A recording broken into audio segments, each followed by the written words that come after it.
హల్లెలూయా.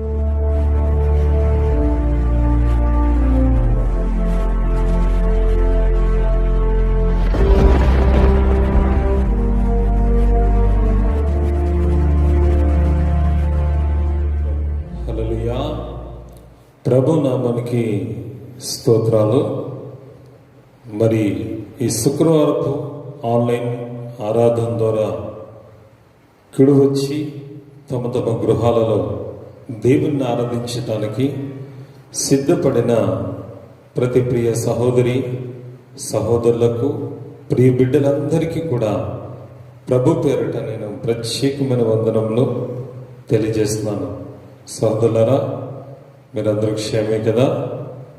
దేవుని యొక్క మహాకృప చేత ఈరోజు భౌతికంగా దూరంగా ఉన్న యూట్యూబ్ ద్వారా, ఫేస్బుక్ ద్వారా, వాట్సాప్ ద్వారా మనందరం కూడా ఆత్మీయ దగ్గరగా ఉన్నాం. మరి చాలామంది సహోదరులు మరి ఫోన్ చేసి మరి తమ తమ అనుభవాలు పంచుకుంటున్నారు, సాక్ష్యములు కూడా పంచుకుంటున్నారు, మరి ప్రార్థన సహాయం తీసుకుంటున్నారు. చాలా ఈ వాక్యం ద్వారా మేము చాలా ఆత్మీయ మేలు పొందుతున్నామండి. పాస్టర్ గారు, మందిరం దూరంగా ఉన్నా మీరు అందిస్తున్న ఈ వాక్యం ద్వారా పరిశుద్ధాత్మ దేవుడు మమ్మల్ని ఎంతగానో బలపరుస్తున్నారు. మేము చాలా క్షేమంగా ఉన్నామనేసి వారి శుభ సమాచారం తెలియజేస్తున్నారు. కనుక దేవుడు ప్రతి బిడ్డను దేవుడు దీవించుగాక. మరి చాలా మంచి సమయంలో ఉన్నాం మనం.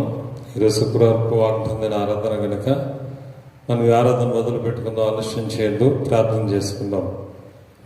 మహాగణుడు అయిన తండ్రి, మహోన్నతుడైన ప్రభువా, నీ మహాగణమైన ప్రేమ కలిగిన, ప్రభావం కలిగిన, అధికారం కలిగిన మీ పరిశుద్ధమైన నామముకు లెక్కలేని కృతజ్ఞతాస్తుతులు, స్తోత్రంలో వందనములు ఆయన. తండ్రి, నీ గొప్ప కృప, నీ ప్రేమ అంతటి చెప్పిన ఈ రోజునైనా మేమందరం కూడా ఈ యొక్క ఆన్లైన్ ఆరాధనలో మరి కలిసి ఆరాధించడానికి ఇచ్చిన మంచి సమయం బట్టి నీకు వందనాలు.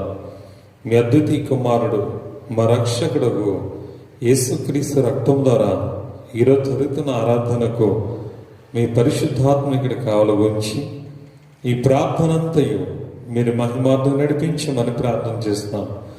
మరి సమయంలో ప్రభా, మరి ఆన్లైన్ ఆరాధన ఎంతమంది పాల్గొంటున్నారో వారందరి హృదయములను తెరవమని మీ పాదాలు పట్టుకుని బ్రతిమాడుకుంటున్నాం.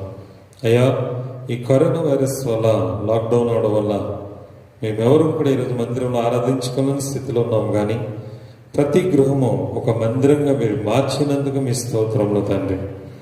ఈ సమయంలో ప్రభా జరుగుతున్న ఈ ఆన్లైన్ ఆరాధన ప్రార్థన అంతయు మీరే మీకు మహిమార్థంగా వాడుకుంటండి. మీ దాసుని, ఇక్కడ ఉన్న బిడ్డలను, ఈ యొక్క నా తండ్రి, నా ప్రభు ఏదైతే ఎక్విప్మెంట్స్ ఇవన్నిటిని మీ స్వాధీనానికి అప్పచెప్తుండగా జరుగుతున్న ఆరాధన అంతయు మహిమార్థం నడిపించమని యేసు నామములో ప్రార్థించి వేడుకున్నాను పరమ తండ్రి, ఆమేన్. దేవుని స్తోత్రం. ప్రియులారా, ఈ సమయంలో మన అందరం కూడా మంచి పాటల ద్వారా దేవుని మహిమపరుచుకుందాం.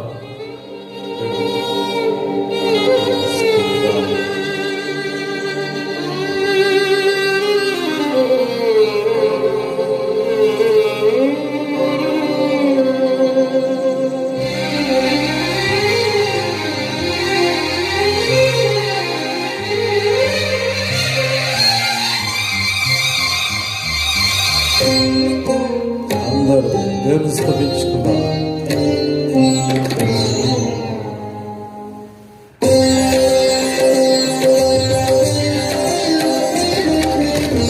మహిమ స్వరూపుడా, మృత్యుంజయుడా, మరణపు ముల్లును విరచిన వాడా, నీకే స్తోత్రములు నా యేసయ్యా, నీకే స్తోత్రములు,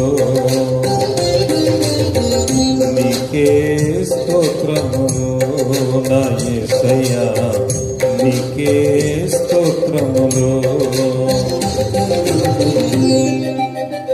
స్తోత్రం.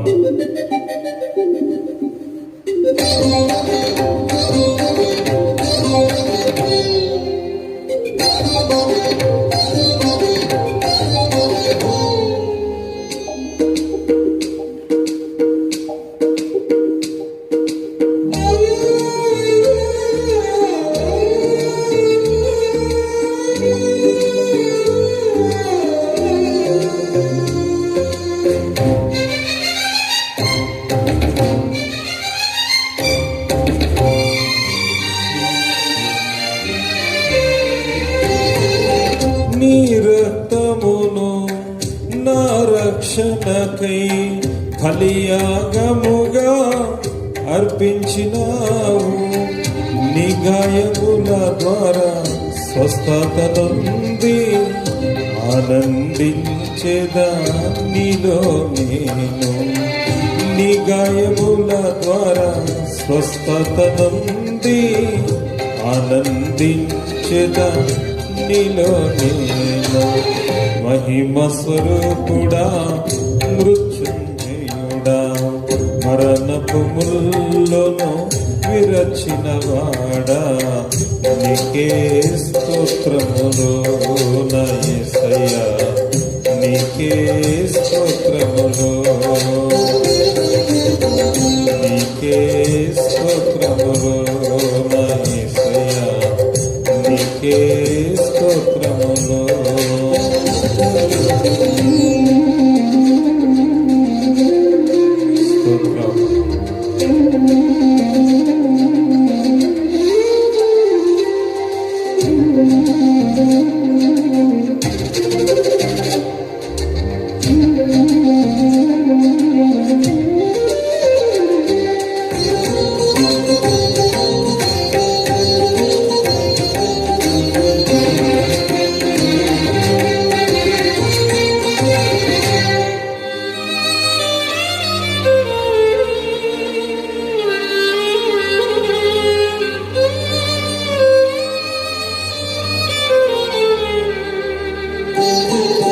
విరిగిన మనసు నలిగిన హృదయం నీకిష్టమైన బలియాగములా నీ చేతితోనే విరచిన రొట్టెనై ఆహారమౌదును అనేకులకు. నీ చేతితోనే విరచిన రొట్టెనై ఆహారమౌదును అనేకులకు. మహిమ స్వరూపుడా మృత్యుంజయుడా మరణపు ముల్లును విరచిన వాడా నీకే స్తోత్రములు నా యేసయ్యా నీకే స్తోత్రములు నీకే స్తోత్రములు నా యేసయ్యా నీకే స్తోత్రములు.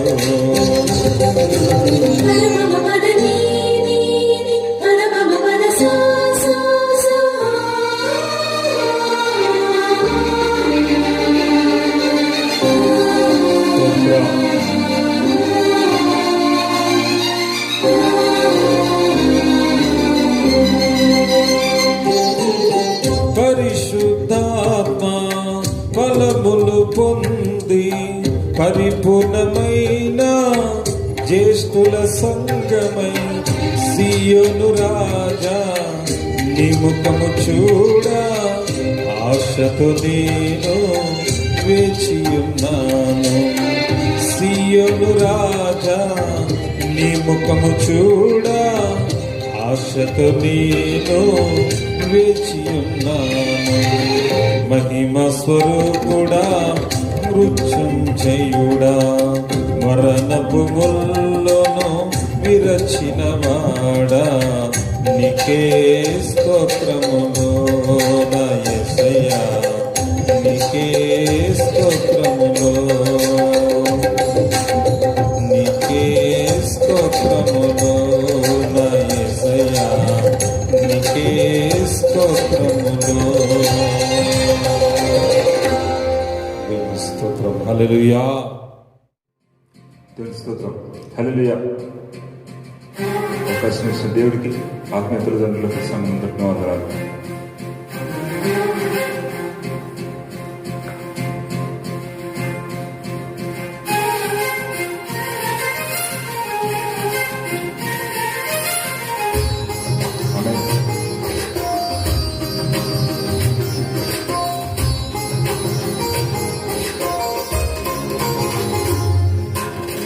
కనికర భూమిగా క్షేమాధారంగా కృపా కిరణాల కాంతి మార్గములో కృప చూపుటలో ఐశ్వర్యవంతుడవై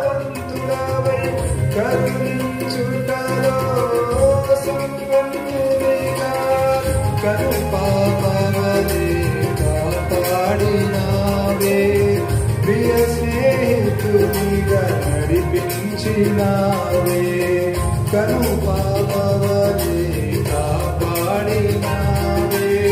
ప్రియ స్నేహితునిగా నడిపించినావే ఆరాధుడా హర్షించరా నీ పాదాలపై ప్రణమిల్లేదా ఆరాధుడా హర్షించరా నీ పాదాలపై ప్రణమిల్లేదా కనికర పూర్ణమిగా క్షేమాదారునిగా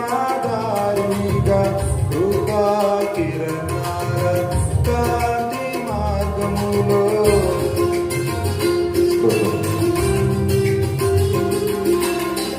క్షేమాధారం ఆయన అందును బట్టి ఆయన కలుగుతారు.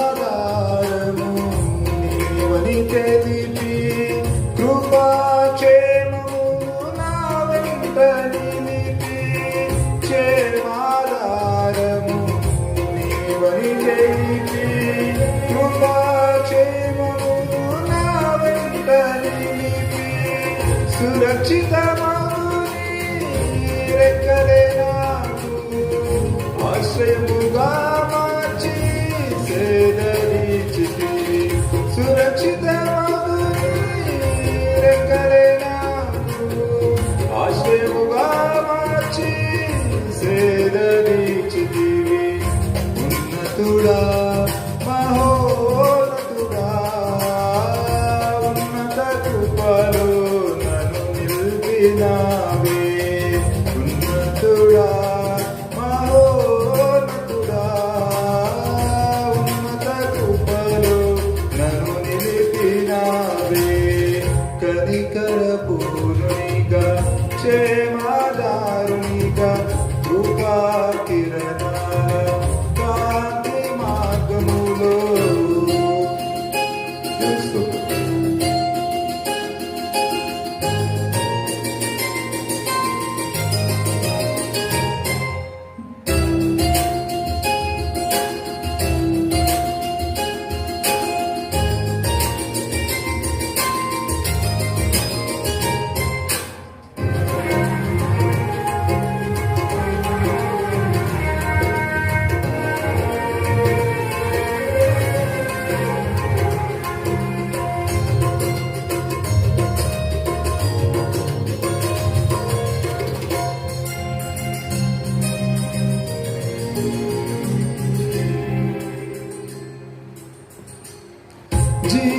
జీవాధారము నీవని తెలిపి దీవెన వర్షముతో నా హృదయని నింపి జీవాధారము నీవని తెలిపి దీవెన వర్షముతో నా హృదయని నింపి పచ్చిక బయలులో నన్ను పోషించి ఔదార్యముతో నన్ను నడిపినావే పచ్చిక బయలులో నన్ను పోషించి ఔదార్యముతో నన్ను నడిపినావే ఉన్నతుడా మహోన్నతుడా ఉన్నత భాగ్యము నాకిచ్చినావే ఉన్నతుడా మహోన్నతుడా ఉన్నత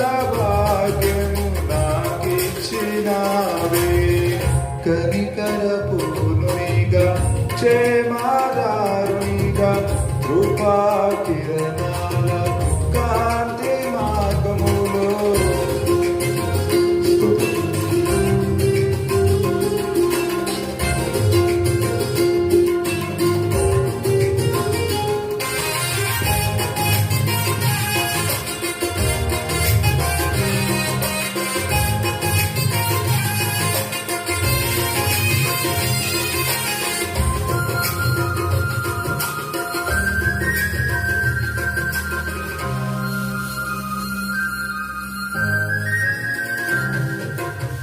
కృపాధారము నీవని తెలిపి నీ కృపలో నా జీవము దాచి కృపాధారము నీవని తెలిపి నీ కృపలో నా జీవము దాచి నీ నిత్య మహిమకై సంసిద్ధపరచ సమయమే కాని ప్రేమతో నింపి నీ నిత్య మహిమకై సంసిద్ధపరచ సమయమే కాని ప్రేమతో నింపి ఉన్నతుడా మహోన్నతుడా ఉన్నతరాకై కాచించెదా ఉన్నతుడా మహోన్నతుడా ఉన్నతరాకై కాచించెదా కనికర పూర్ణునిగా క్షేమాదారునిగా కృపా కిరణాల కాంతి మార్గములో కృప చూపుటలో ఐశ్వర్యవంతుడవై కరుణించుటలో సంపన్నునిగా కడు పాపవలే కాపాడినావే ప్రియ స్నేహితునిగా నడిపించినావే కడు పాపవలే కాపాడినావే ప్రియ స్నేహితునిగా నడిపించినావే ఆరాధ్యుడా హర్షించరా నీ పాదాలపై ప్రణమిల్లేదా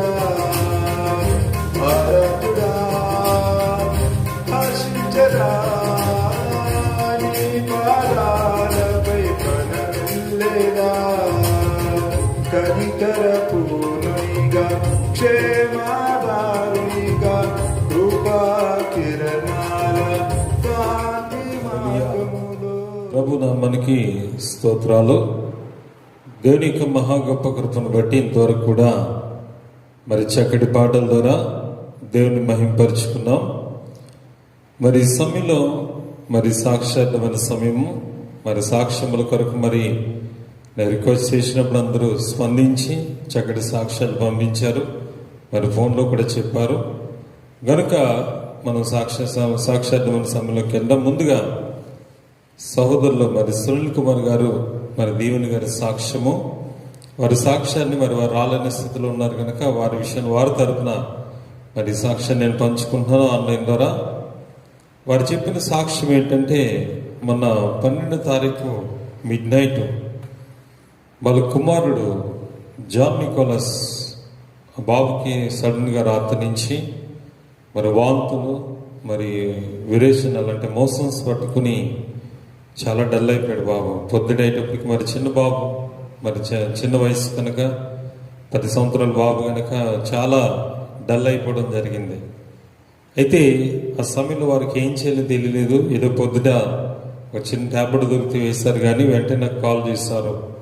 కాల్ చేసి, అయ్యా మరి పాస్టర్ గారు ఈ పరిస్థితి ఇలా ఉంది, మరి ఎక్కడ చూసినా మెడికల్ షాపులు కూడా దగ్గరలో లేవన్న మిడ్ నైట్, మరి హాస్పిటల్కి వెళ్దామన్నా కూడా అవైలబుల్ లేదు, మరి ఇలా ఉంది పరిస్థితి, దయచేసి మరి బాబు కొరకు ప్రార్థన చేయండి, చాలా విపరీతమైన మోషన్స్ అవుతున్నాయి, వామిటింగ్స్ అవుతున్నాయి, ఏం చేయాలో అర్థం కాని స్థితిలో ఉన్నాం, మీరు ప్రార్థన చేయండి అని చెప్పారు. వెంటనే భయపడింది బ్రదర్, మరి ఫోన్ పెట్టండి ఆ బాబు దగ్గర ఫోన్ పెట్టి, మరి ప్రభుని యేసుక్రీస్తు నామంలో ఆ బిడ్డ కొరకు ప్రభా ఈ బిడ్డను ఇప్పుడే ముట్టి ఆ డయేరీ నుంచి ఆ బిడ్డకి నేను స్వస్థత దయచేయి అని చెప్పి ప్రార్థన చేసి, బ్రదర్ భయపడకని సాయంత్రం కల్లా బాబుకు నార్మల్ అయిపోతారు, మీరు ఏం అవసరం లేదు అని చెప్పడం జరిగింది. వెంటనే వారి కుటుంబం అంతా ప్రార్థన ఉన్నారు, ప్రార్థన చేసి నేను కూడా ఇక్కడ ప్రార్థన చేయడం జరిగింది. యాక్చువల్గా హాస్పిటల్లో అడ్మిట్ అవ్వాల్సినంత పరిస్థితి అనమాట, సీరియస్ కండిషన్. ఎందుకంటే డైరీ అంటే మాటలు కాదు, ఎప్పుడైతే వాంతులు మోషన్స్ అవుతాయో ఆ వ్యక్తి బాగా డీల్ అయిపోతారు, చాలా డేంజరస్ పరిస్థితికి వెళ్ళిపోయే ప్రమాదం ఉంది.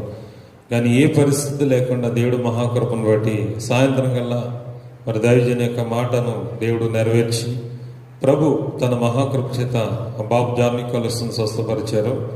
మరి అద్భుతమైన సాక్ష్యం దేవుడు దీవించను గాక. నిజంగానే ఈ సాక్ష్యం చెప్పిన ఆ కుటుంబాన్ని ఇంకా దేవుడు వారిని, వారి సహోదరుని, వారి భార్యను, వారి బిడ్డలను కూడా దేవుడు బహుగా దీవించి గొప్ప సాక్షార్థంగా దేవుడి ప్రాణం నిలుపును గాక. ఆమేన్. హల్లెలూయా. మరి ఇంకొక సాక్ష్యం ఏంటంటే, మరి ఆరమ్మ గారి ప్రాంతం నుంచి తల్లి కమలా గారు మరొక సాక్ష్యాన్ని చెప్పారు. కమలా రోజా రేణు అనే వారి సాక్ష్యాన్ని మీ మధ్యలో పంచుకున్నాను. వారు అన్యులైనా సరే చక్కగా దేవునికి మంచి సాక్షిగా ఉన్నారు వాళ్ళు. మరి కమలా తల్లి చాలా భయంకరమైన శాదబడి శక్తులతో పీడింబడి ఎన్నో మంత్రాల దగ్గర తిరిగిన స్వస్థత లేక, ఎన్నో పూజలు చేసిన స్వస్థత లేక, రజిత సాక్ష్యం ద్వారా మరి ఇక్కడికి వచ్చి అద్భుతమైన స్వస్థత పొంది అల్వాల్ మందిరంలో ఈ రక్త ప్రణాళిక పరిచర్యలో. కానీ మరి ఈ సమయంలో వారు పొందుకున్న మేలును ఇతరులకు అనేక మందికి సాక్ష్యం చెప్తే ఎంతో మందిని ప్రభు నడిపిస్తున్నారు అన్యులైన. అయితే ఈ కమలం గారి యొక్క వాళ్ళ సొంత చెల్లెలు ఉంది, ఆ పేరు ఏంటంటే నర్మద. ఆ సహోదరి సాక్ష్యం ఏంటంటే, మరి ఆ బిడ్డకు దాదాపు 15 సంవత్సరాల నుంచి భయంకర బ్లీడింగ్ సమస్య ఉంది. 15 years నుంచి బాగా.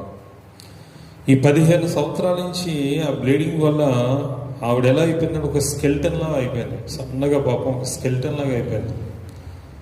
అయితే ఆ బిడ్డ చాలా హాస్పిటల్ చుట్టూ తిరిగింది, మరి చాలా మందులు వాడింది, స్వస్థత రాలేదు.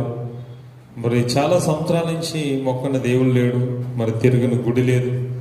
అక్కడికి ఎన్నో మందులు వేసుకుంది, మంత్రగాల దగ్గర తిరిగినా వారి దొరకడం ఏం కాలేదు. ఒకరోజు నేను వాళ్ళ గృహాన్ని స్వార్థకి వెళ్ళినప్పుడు ప్రార్థనలోకి వచ్చామంటే పాపం కూర్చోలేకపోయింది.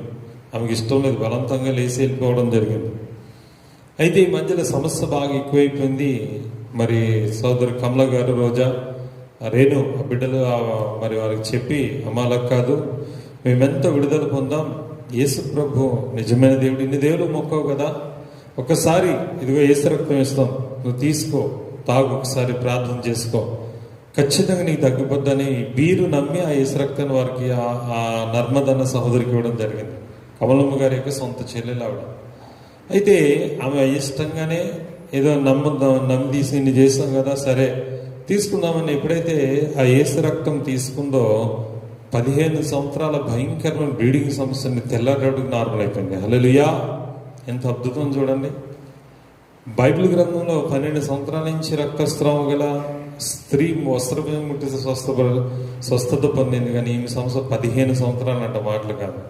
15 years నుంచి అంటే ఆ తల్లి ఎలా ఉందంటే ఒక స్కెల్టన్లా మాకు సన్నగా అయిపోయింది పాపం. నిజంగా బ్లడ్ అంతా లేదు. కానీ సోదరుడు ప్రభు యేసయ్య గొప్ప దేవుడు కనుక ఆ బిడ్డను ముట్టి అద్భుతమైన స్వస్థత దయచేశాడు. ఆ దేవాదేవునికి మహిమ కలగాలి. మరి ముఖ్యంగా సాక్ష్యం దేవుడు దీయించి ఆ అన్యురాలైన సహోదరి, అన్యురాలు, దేవుడు తెలీదు, ఆ బిడ్డ ఆ కుటుంబ రక్షణకు రావాలి. అలాగే సాక్ష్యం చెప్పి వారిని బలపరిచిన కమల తల్లి కుటుంబాన్ని, రోజా రేణుని కూడా దేవుడు ఆశీర్వదించును గాక. ఆమేన్. స్తోత్రం. హల్లెలూయా. మరి 3వ సాక్ష్యము పంచుకుంటున్నాను. మరి సమయంలో మరి గాదునామర్ నుంచి సోదరు రజిత, మరి కరుణమ్మ సంఘ గారి సాక్ష్యం ఇది. మరి సాక్ష్యం ఏంటంటే, గత ఒక 15 రోజుల నుంచి రజిత వాళ్ళ యొక్క తల్లి కరుణమ్మ అనే బిడ్డ చాలా అనారోగ్యం పాలైంది. పాపం బాగా సుస్తైపోయి ఎడం ప్రక్కంతా పని చేయకుండా చేయలేవలేక పాపం కూర్చున్న కాడ లేవలేని పరిస్థితులు ఉంటే ఒక పక్క పని చేయని స్థితి అయిపోయిందంట, లెఫ్ట్ సైడ్ అంతా కూడా.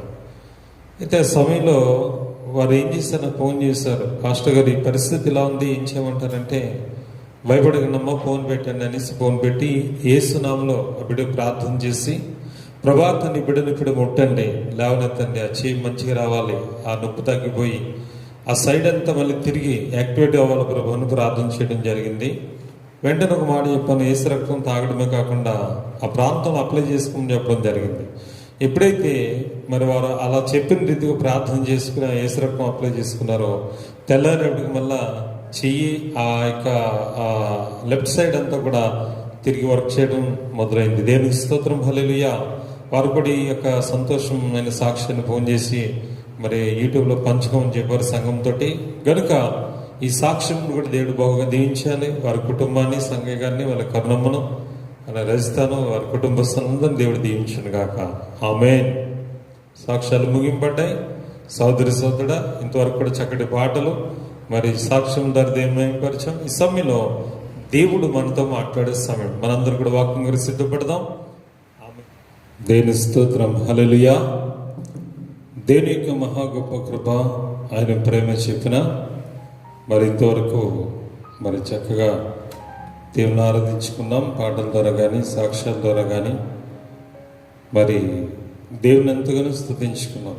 ఈ సమయము పరిశుద్ధాత్మ దేవుడు మనతో మాట్లాడే సమయం కనుక ప్రతి ఒక్కరు కూడా చాలా ఆశ కలిగి వాక్యం కొరకు ఎదురు చూడండి.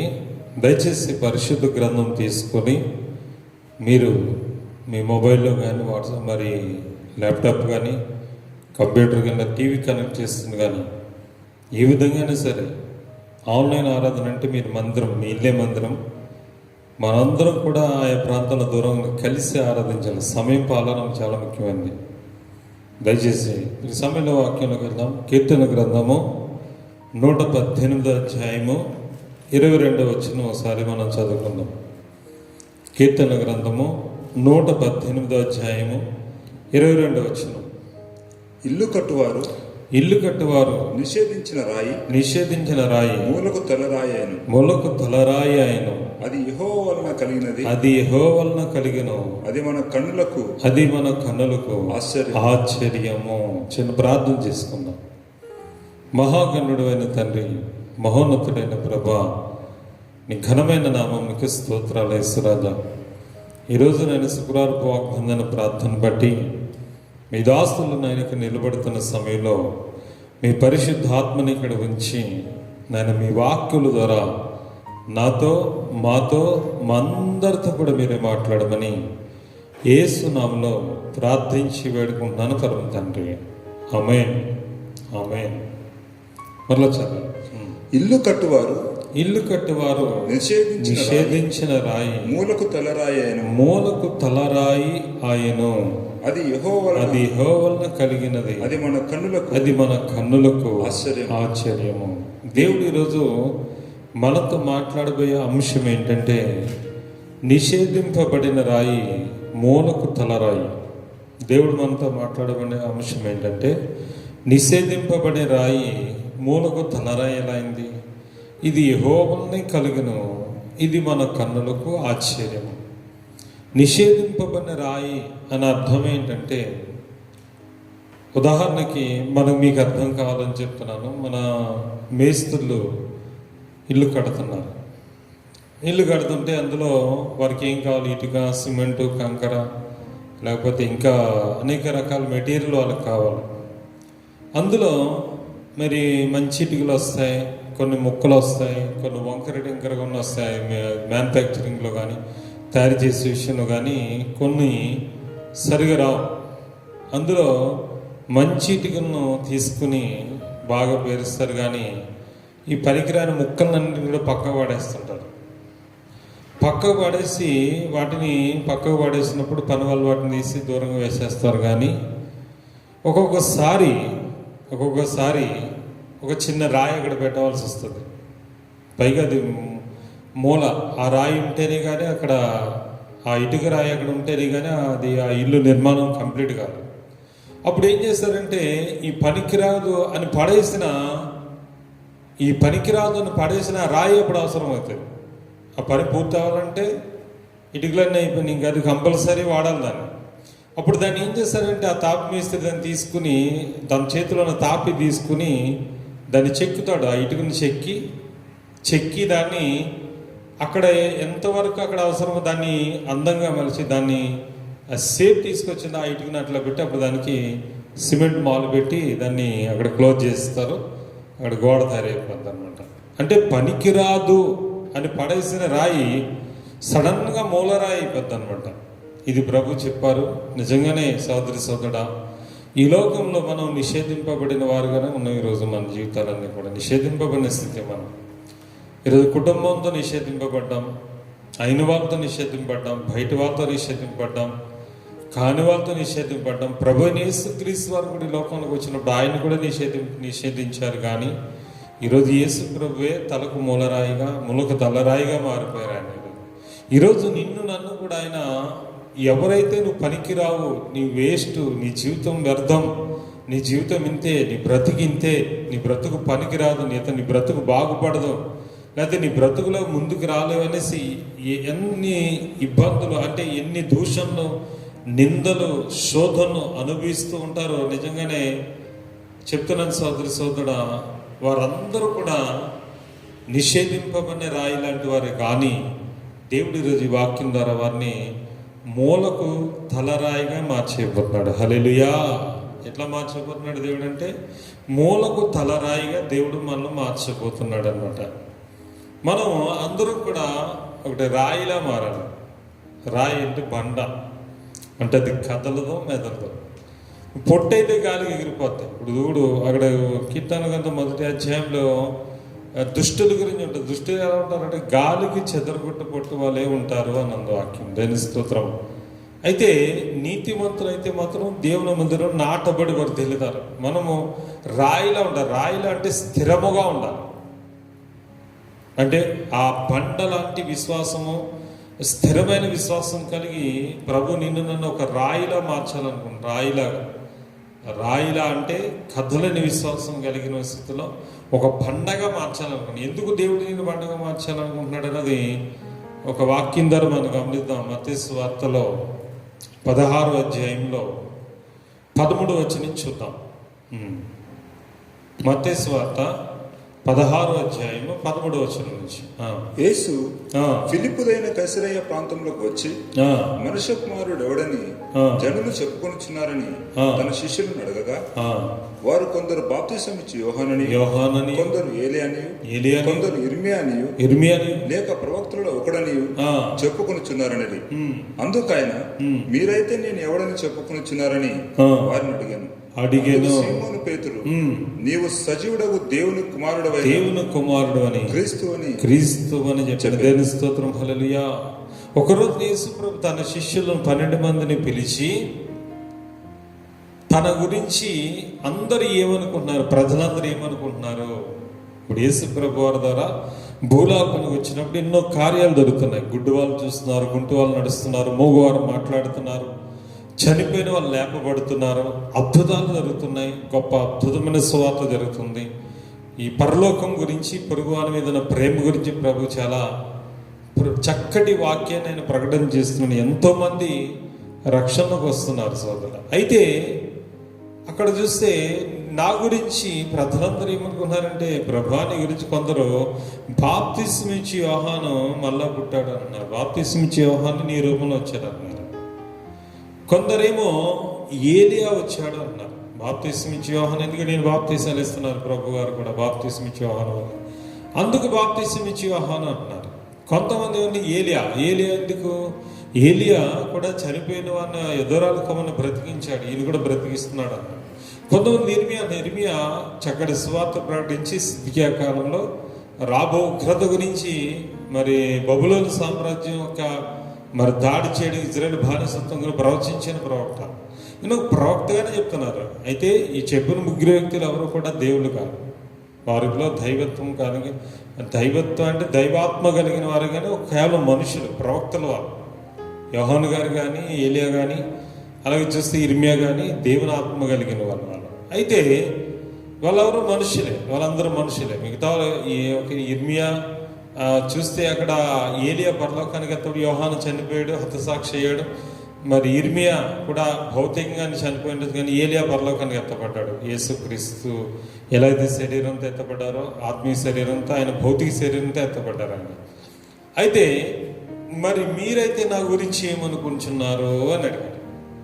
అప్పుడు అక్కడున్న పేతురు గారు ప్రథమ శిష్యుడు ఆయన ఏమన్నారంటే 16వ వచనంలో, సీమోను పేతురు, నీవు సజీవుడగు దేవుని కుమారుడు అయిన క్రీస్తు అని చెప్పాను. హల్లెలూయా.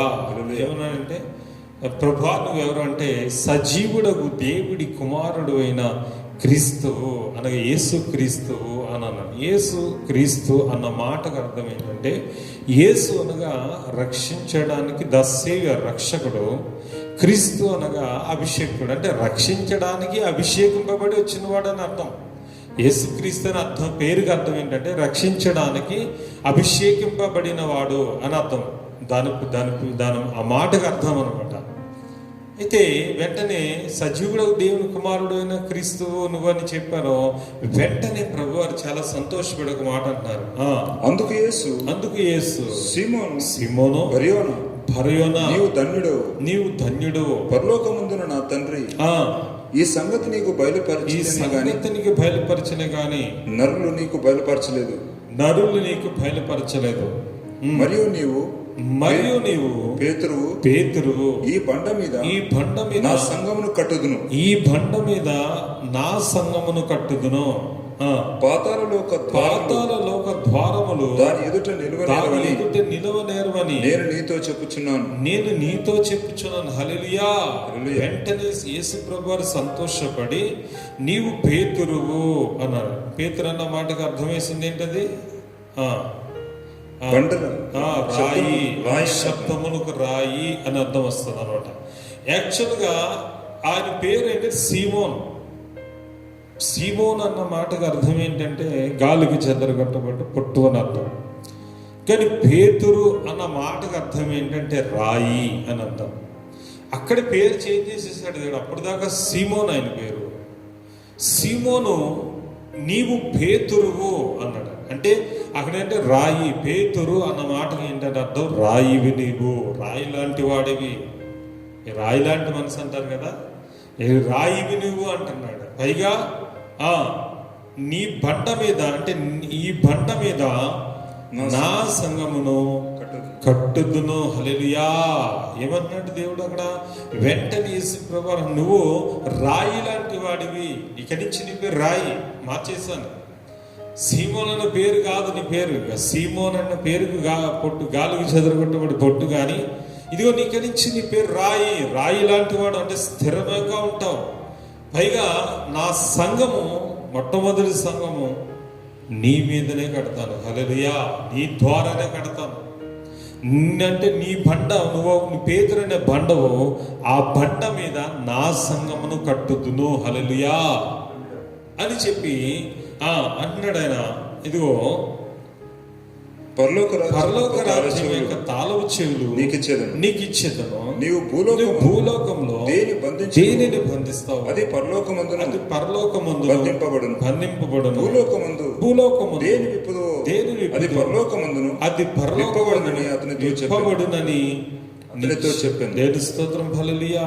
అక్కడ అన్నాడు, ఇదిగో నువ్వు పేతురువు, నువ్వు పండవు, నీ మీద సంఘం కడతాను. పైగా అన్నాడు, నువ్వు ఇదిగో పరలోకపు రాజ్యం యొక్క తాళపు చెవులు నీకు ఇస్తాను. భూలోకమందు నువ్వు దేనిని, పాతాళలోక ద్వారములు నీదు నిలవనేరు నీతో చెప్తానని చెప్పి పరలోక రాజ్య తాళపు చెవులు కూడా నీకు ఇస్తాను. అంటే ఒకటి, పాతాళలోక ద్వారాలు కూడా నీ ఎదుట మూయబడతాయి, పరలోక రాజ్య తాళములు కూడా నీకు ఇస్తాను. నువ్వు దేనిని బంధిస్తావో భూమి మీద నేను పరలోకం బంధిస్తాను, నువ్వు దేనిని విప్పుతావో భూమి మీద నేను అది పరలోకం మంది విప్పుతానని చక్కటి అప్రిషియేట్ చేశారు ప్రభువారు. తనకి మంచి పేరు పెట్టారు. బండ అని పేరు, అంటే రాయి అని పేరు పెట్టారు. మరి చూస్తే పేతురు గారి పరిస్థితి చూస్తే ఎక్కడ చూసినా ఆయన చంచల మనసు కనిపిస్తుంది. మన బైబిల్ అంతట్లో చూస్తే ఆయన చంచల మనసు అనమాట. ఎక్కడ చూసినా సరే యేసు ప్రభు ఎవరో తెలియదని అదే అధ్యాయం కిందలో ఉంటుంది. ప్రభువారిని గద్దిస్తాడు, సాతానా వెనుక పోమంటాడు ఆయన. ఎక్కడ చూసినా సరే నీళ్ళను చూసి భయపడి మునిగిపోయి నడిచాడు. కానీ గాలిని చూసి భయపడి మునిగిపోసాగిన పరిస్థితి కలిగిన వాడు. యేసు ప్రభు ఎవరో తెలియదని అవిశ్వాసంతో మరి భయపడి, యూదులకు భయపడి 3 సార్లు అబద్ధాలు మాట వ్యక్తి ఎక్కడ కూడా అతను పరిపూర్ణత కనబడతలేదు. మరి అటువంటి అబద్ధములాడే పేతురు, భయపడే పిరికి పేతురు, తర్వాత యేసు ప్రభు హింసలు శోధనలు వస్తాయంటే అలా జరగదు ప్రభు అనేసి మరి బలహీనపరిచిన ప్రభువాన్ని బలహీనపరచని ప్రయత్నం చేసిన పేతురికి బండ అనేది పేరు పెట్టాడు ఆయన, రాయి అనేది పేరు పెట్టాడు. ఒకసారి ఆలోచించండి సోదరుడా. నిజమే మనం బలహీనమే, ఎవరు బలవంతులం కాదు. మన ఆలోచన బలహీనం, మన తలంపులు బలహీనం, మన చూపులు బలహీనం, మన హృదయం బలహీనం. మన ప్రార్థన బలహీనం, మన విశ్వాసం బలహీనం. తర్వాత మనం చేసే ప్రతి దాంట్లో కూడా బలహీనతల వల్ల బాగా పనిచేస్తుంది. ఎవరు బలవంతులం కాదు. ఇప్పుడు దైవజనుడు అనుకున్న వాళ్ళు కూడా బలహీనులే, ప్రవక్తలు అనుకున్న వాళ్ళు కూడా బలహీనులే. ఎక్కడున్నారు చెప్పండి? ఇప్పుడు ఏలియా లాంటి అంత గొప్ప ప్రవక్తే యెజబేలు ప్రవక్తలను చంపిన తర్వాత, బయలు ప్రవక్తలను చంపిన తర్వాత తను యెజబేలు ఆ ఏలియాను చంపడం చూసినప్పుడు ఏలియా ప్రాణభయంతో పారిపోయాడు. ఆకాశం నుంచి అగ్ని దిగి వచ్చింది ఏలియా ప్రార్థన. ఏలియా ప్రార్థన విధురాలు కుమారుడు బ్రతికాడు 3.5 సంవత్సరాలు. మరి చక్కటి ఆహారం వచ్చింది. అంత ప్రవక్తే శత్రువు తరుముకున్నాడు, భయపడి పారిపోయిన పరిస్థితి కనిపిస్తుంది. దేని స్తోత్రం, హల్లెలూయా. కానీ దావీదు కుమారుడు దావీదు కూడా ఎక్కడ కూడా పారిపోయినాడు కాదు. దావీదు కూడా తొట్టెలు పోయిన పరిస్థితిలోనే ఉన్నాడు. కొన్ని ఎక్కడ చూసినా సరే ఎవరిలో కూడా అంత పరిపూర్ణత కనిపిస్తలేదు. మరి అయితే రాయి అని ఎందుకు పేరు పెట్టాడు దేవుడు అని అంటే సోదరుడా, అతను రాయిగా ప్రభువే మార్చబోతున్నాడు. ఆమేన్. పేతురు గారు నిషేధింపమన్న రాయి, పిరికివాడు, భయస్థుడు, అబద్ధములాని వాడు, అనేక రకాల బలహీనతలు ఎలా బ్రతకాలని మళ్ళా వలలు పట్టుకుని చేపలు పట్టుకుంటానికి కూడా వెళ్ళిపోయిన సాక్ష్యం ఇది యోహాను సువార్త ఆఖరి అధ్యాయంలో ఉంటుంది. మళ్ళా చేపలు పట్టుకోవడానికి వెళ్ళిపోయాడు ఎట్లా బ్రతకాలని. అటువంటి బలహీనుణ్ణి, నిషేధింపబడిన వ్యక్తిని, పనికిరాని వ్యక్తిని దేవుడే రాయిగా మార్చి ఆ రాయి మీద అంటే బండ మీద నువ్వు పేతురు అన్న పేరుకి రాయి అంటే బండ, ఆ బండ మీద నా సంఘాన్ని కడతానన్నాడు. హల్లెలూయా. ఇప్పుడు మగన పడే వ్యక్తి క్షేమంగా వెళ్తాం, మునిగిపోయే వ్యక్తి ఏమిటి? మునిగిపోయిన వ్యక్తి మనం కూడా మునిగిపోవాల్సిందే కదా అని ఆలోచించలేదు ప్రభు. బలహీనుని దేవుడు బలవంతుడిగా మార్చాడు. అదే ఈరోజు దేవుడు మనతో మాట్లాడబోయే. నువ్వు బలహీనుడివే, కానీ ఈరోజు సోదరుడా మరి మనల్ని బండగా మార్చాలనుకున్నాడు. కానీ ఆ బండ ఎవరో తెలుసా? ప్రభువైన యేసుక్రీస్తు వారే. హల్లెలూయా. ఎవరు ఆ బండ అంటే? ప్రభువైన యేసుక్రీస్తు వారు. ఆయన రాయి లాంటి వాడు, ఆయన బండ లాంటి వాడు. ఆ బండ ఎంత బలమైనదో మనం ఈరోజు చూద్దాం. 1 కొరింథీ 10వ అధ్యాయము 3-4 వచనాలు చూడండి. 1 కొరింథీ 10వ అధ్యాయం 3-4 వచనాలు. అందరూ ఆత్మ సంబంధమైన ఒకే ఆహారంను భుజించిరి. అందరూ ఆత్మ సంబంధమైన ఒకే పానీయమును పానము చేసిరి. ఏరైనగా తమ్మును వెంబడించిన ఆత్మ సంబంధమైనది త్రాగిరి. ఆ బండ క్రీస్తే. హల్లెలూయా. ఇశ్రాయేలు ప్రజలు అరణ్య ప్రాంతంలో సాగుతున్నప్పుడు వారు నీళ్ళ కొరకు చాలా బలహీనపడ్డారు. ఆ సమయంలో మోషే ప్రార్థన చేసిన వెంటనే దేవుడు ఒక బండను చూపించి ఆ బండను దేవుడు కొట్టమన్నాడు. కొట్టిన బండ 2గా చీలిపోయిందంట. ఆ చీలిపోయి ఆ బండలో నుంచి విస్తారమైన వాటర్ వచ్చింది. ఎడారి, ఎటు చూసిన ఎడారి. కనుచూపు మేర నదులు లేవు, కనుచూపు మేర ఒక్క నీటి చుక్క లేదు. అరణ్య ప్రాంతం అదంతా కూడా చాలా భయంకరమైన ఎడారి ప్రాంతం. ఆ గల్ఫ్ యొక్క ఇజ్రాయెల్ ఆ దేశాలు, సౌదీ అరేబియా దేశాలన్నీ కూడా అలాంటి భయంకరమైన ప్రాంతంలో దేవుడు ఒట్టి బండలోంచి నీళ్ళు ఇచ్చాడు. వారందరూ కూడా ఆ ఆత్మ సంబంధమైన ఆహారము మన్నా భుజించారు. ఆత్మ సంబంధమైన పానీయం కూడా తాగారు. బండను నీళ్లు తాగారు. ఆ వెంబడించిన బండ ఎవరో తెలుసా? యేసుక్రీస్తే. హల్లెలూయా. ఆ రోజు ప్రభువైన యేసుక్రీస్తు వారు బండగా, ఆ రోజు వారికి దాహము తీర్చిన బండ. ఆమేన్. ఎవరైనా దాహము తీర్చిన బండ. చూడండి నిర్గమాకాండంలో 17వ అధ్యాయంలో, నిర్గమాకాండం 17వ అధ్యాయం 6 నుంచి చూద్దాం. ఇదిగో అక్కడ హోరేబులోని బండ మీద నేను నీకు ఎదురుగా నిలిచెదను. నీవు ఆ బండను కొట్టగా ప్రజలు త్రాగుటకు దానిలో నుండి నీళ్లు బయలుదేరునని మోషేతో సెలవేగా మోషే ఇశ్రాయేలు పెద్దల కన్నుల ఎదుట అట్లు చేశాను. అప్పుడు ఇశ్రాయేలు చేసిన వాదమును బట్టి యెహోవా మన మధ్య ఉన్నాడో లేడో అని వారు యెహోవాను శోధించుటను బట్టి అతడు ఆ చోటుకి మస్సా అనియు మెరీబా అనియు పేరు పెట్టాడు. ఇక్కడ చూస్తే ఇజ్రాయెల్ ప్రజలు ప్రయాణమై రెపిదీములో దిగారు. ఆ ప్రాంతానికి వచ్చినప్పుడు వారికి తాగడానికి నీళ్లు లేనప్పుడు మోషేను వారితో అన్నారు, మోషే త్రాగుటకు మా నీళ్ళేమని మోషేతో వారు వాదన పెట్టుకున్నారట, వాదించారు. అక్కడ వారు మామూలుగా అడగలేదు, వాదన పెట్టుకున్నారు అని అక్కడ రాస్తుంది. మొదటి 2 వచనాలు వాదన పెట్టుకున్నప్పుడు అక్కడ నీళ్లు లేనందున ప్రజలందరూ కూడా మోషే మీద సనుగుతున్నారు, గొనుగుతున్నారు. ఇంత దూరం మమ్మల్ని చంపడానికి తీసుకొచ్చావా? మాకు అక్కడే చక్కగా ఐగుప్తులు కనీసం నీళ్ళనే ఉండేవి, మేము అక్కడ బాగున్నాం, ఈ ఎడారిలో మేము నీళ్ళు లేక చావాలా, మా పరిస్థితి ఏంటి అని మోషే మీద సనుక్కుంటున్నారు. ఆ సమయంలో మోషే యెహోవాకు మొర్ర పెట్టాడు. హల్లెలూయా, ప్రభా నేను ఏం చేతును, వీళ్ళు రాళ్ళిచ్చి కొట్టేలా ఉన్నారు, మరి ఇంతమందికి నీళ్ళు ఎక్కనిస్తాను? 6 లక్షల మందికి వాటర్ అంటే మాటలా? ఎంత వాటర్ ఇవ్వాలి చెప్పండి? 6 లక్షల మందికి అంటే ఎన్ని గ్యాలన్ల వాటర్ పడుతుంది? ఎంత వాటర్ పడుతుంది? ఒక దినాన వారు స్నానం చేయడానికి కానీ, వంట చేసుకుంటానికి కానీ, తాగడానికి కానీ ఎంత వాటర్ కావాలి? ఈరోజు చూడు, మన ఇంటికి పైన ట్యాంక్ నింపుకుంటాం, ఇంట్లో ట్యాంకులు నింపుకుంటాం, హౌజీలు నింపుకుంటాం, అయినా ఒక రోజులో అయిపోతుంది. మున్సిపల్ వాటర్ వస్తుంది. మన అవసరాలకి బట్టలు ఉతుక్కుంటాం, స్నానం చేయడం, ప్రతి అవసరతకి నీళ్ళు కావాలి.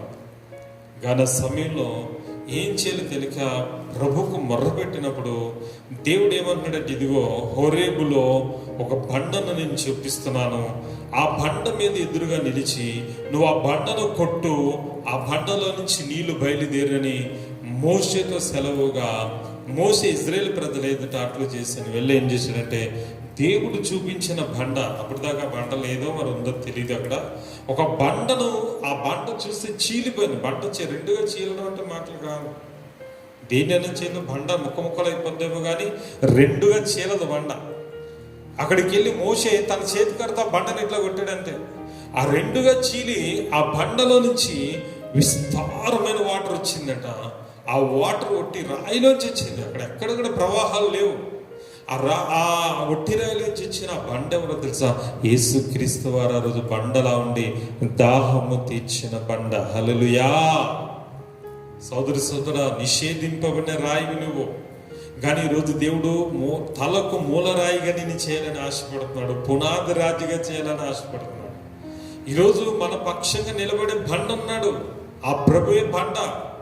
ఆయన బండ లాంటి వాడు. ఈరోజు ఆ క్రీస్తు అనే బండలోంచి నీళ్ళిచ్చి ఆ రోజు ఆ ప్రజల దాహం తీర్చినట్టుగా ఈరోజు లోక రక్షకుడు ఈ లోకానికి వచ్చి జీవ జలం అని యేసు రక్తం ఇచ్చి మన ఆత్మదాహాన్ని తీర్చిన బండ. హల్లెలూయా.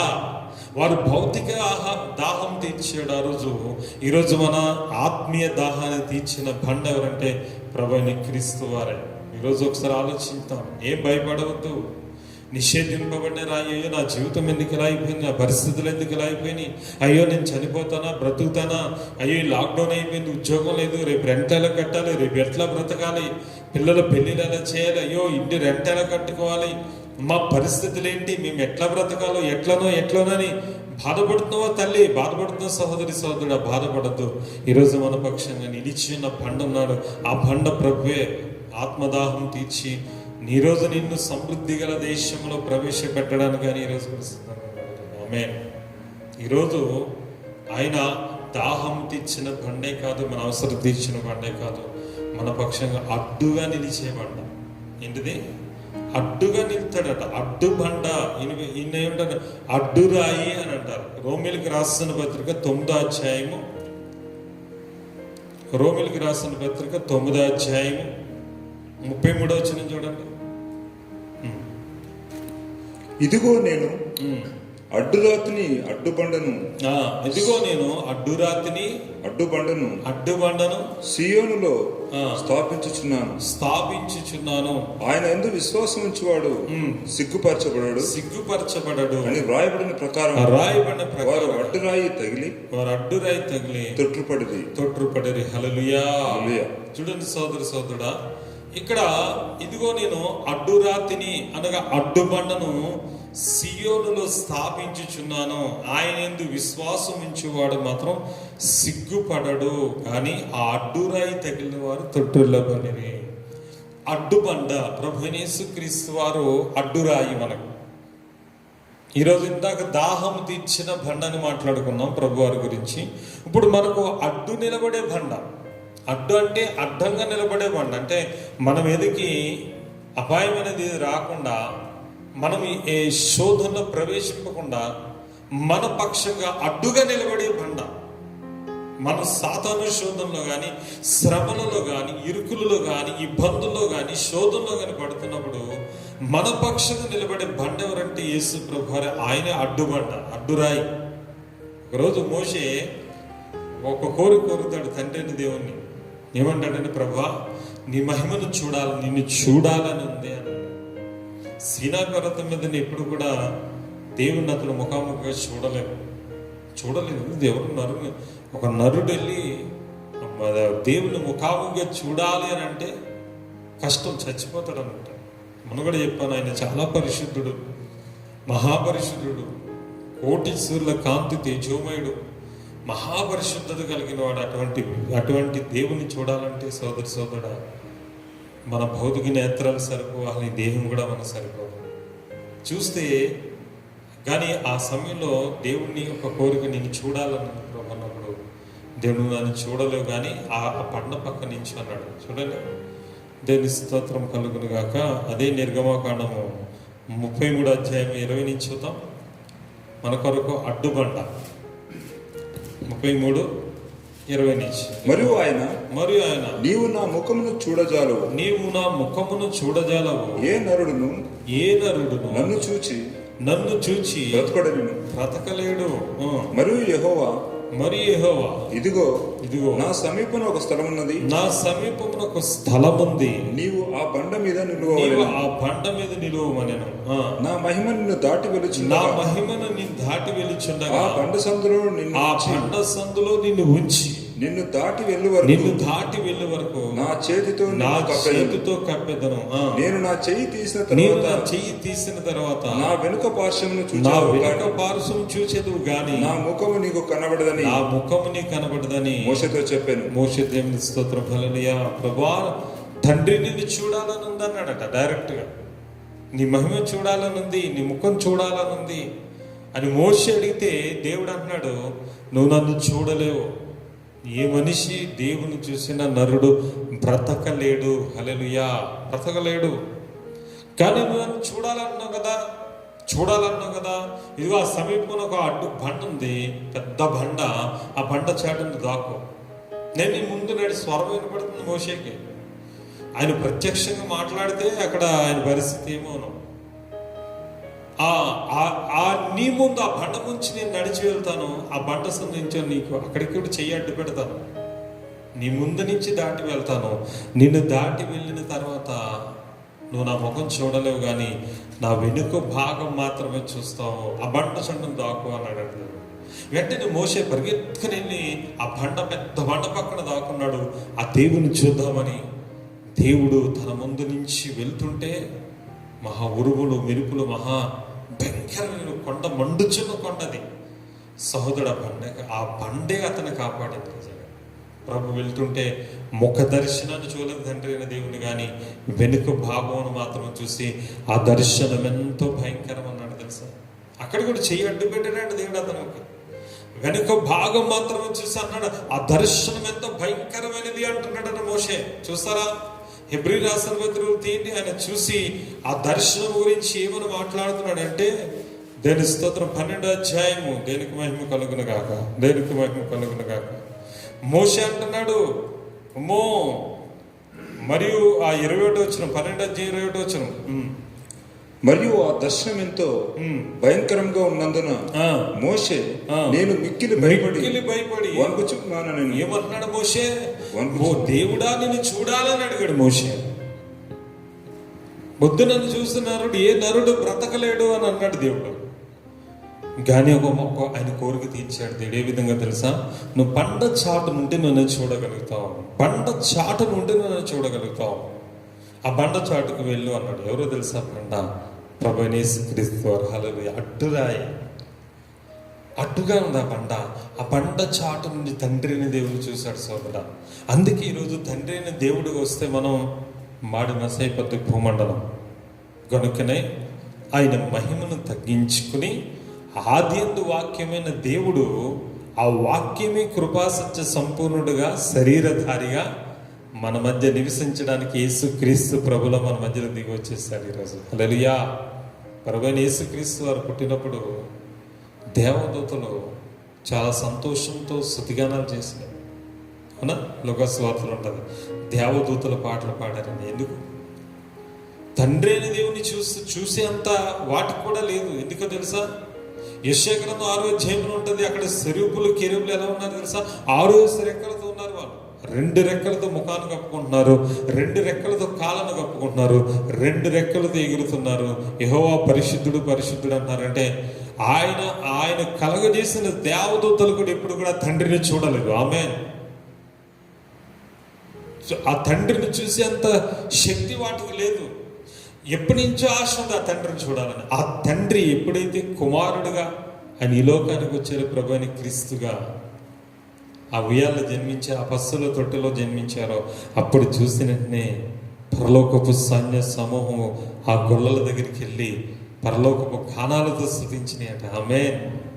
తెలుసా? దేవదూతలు అప్పుడు చూసారు తండ్రిగా చూడలేక కుమారుడిగా బాలుడని యేసుగా ఆయన దిగి వచ్చినప్పుడు ఆ దేవాది దేవుడు అప్పుడు చూస్తుంది గానాలు చేసింది. తెలుసా? అప్పుడు ముఖాలు కప్పుకోలేదు వాళ్ళు.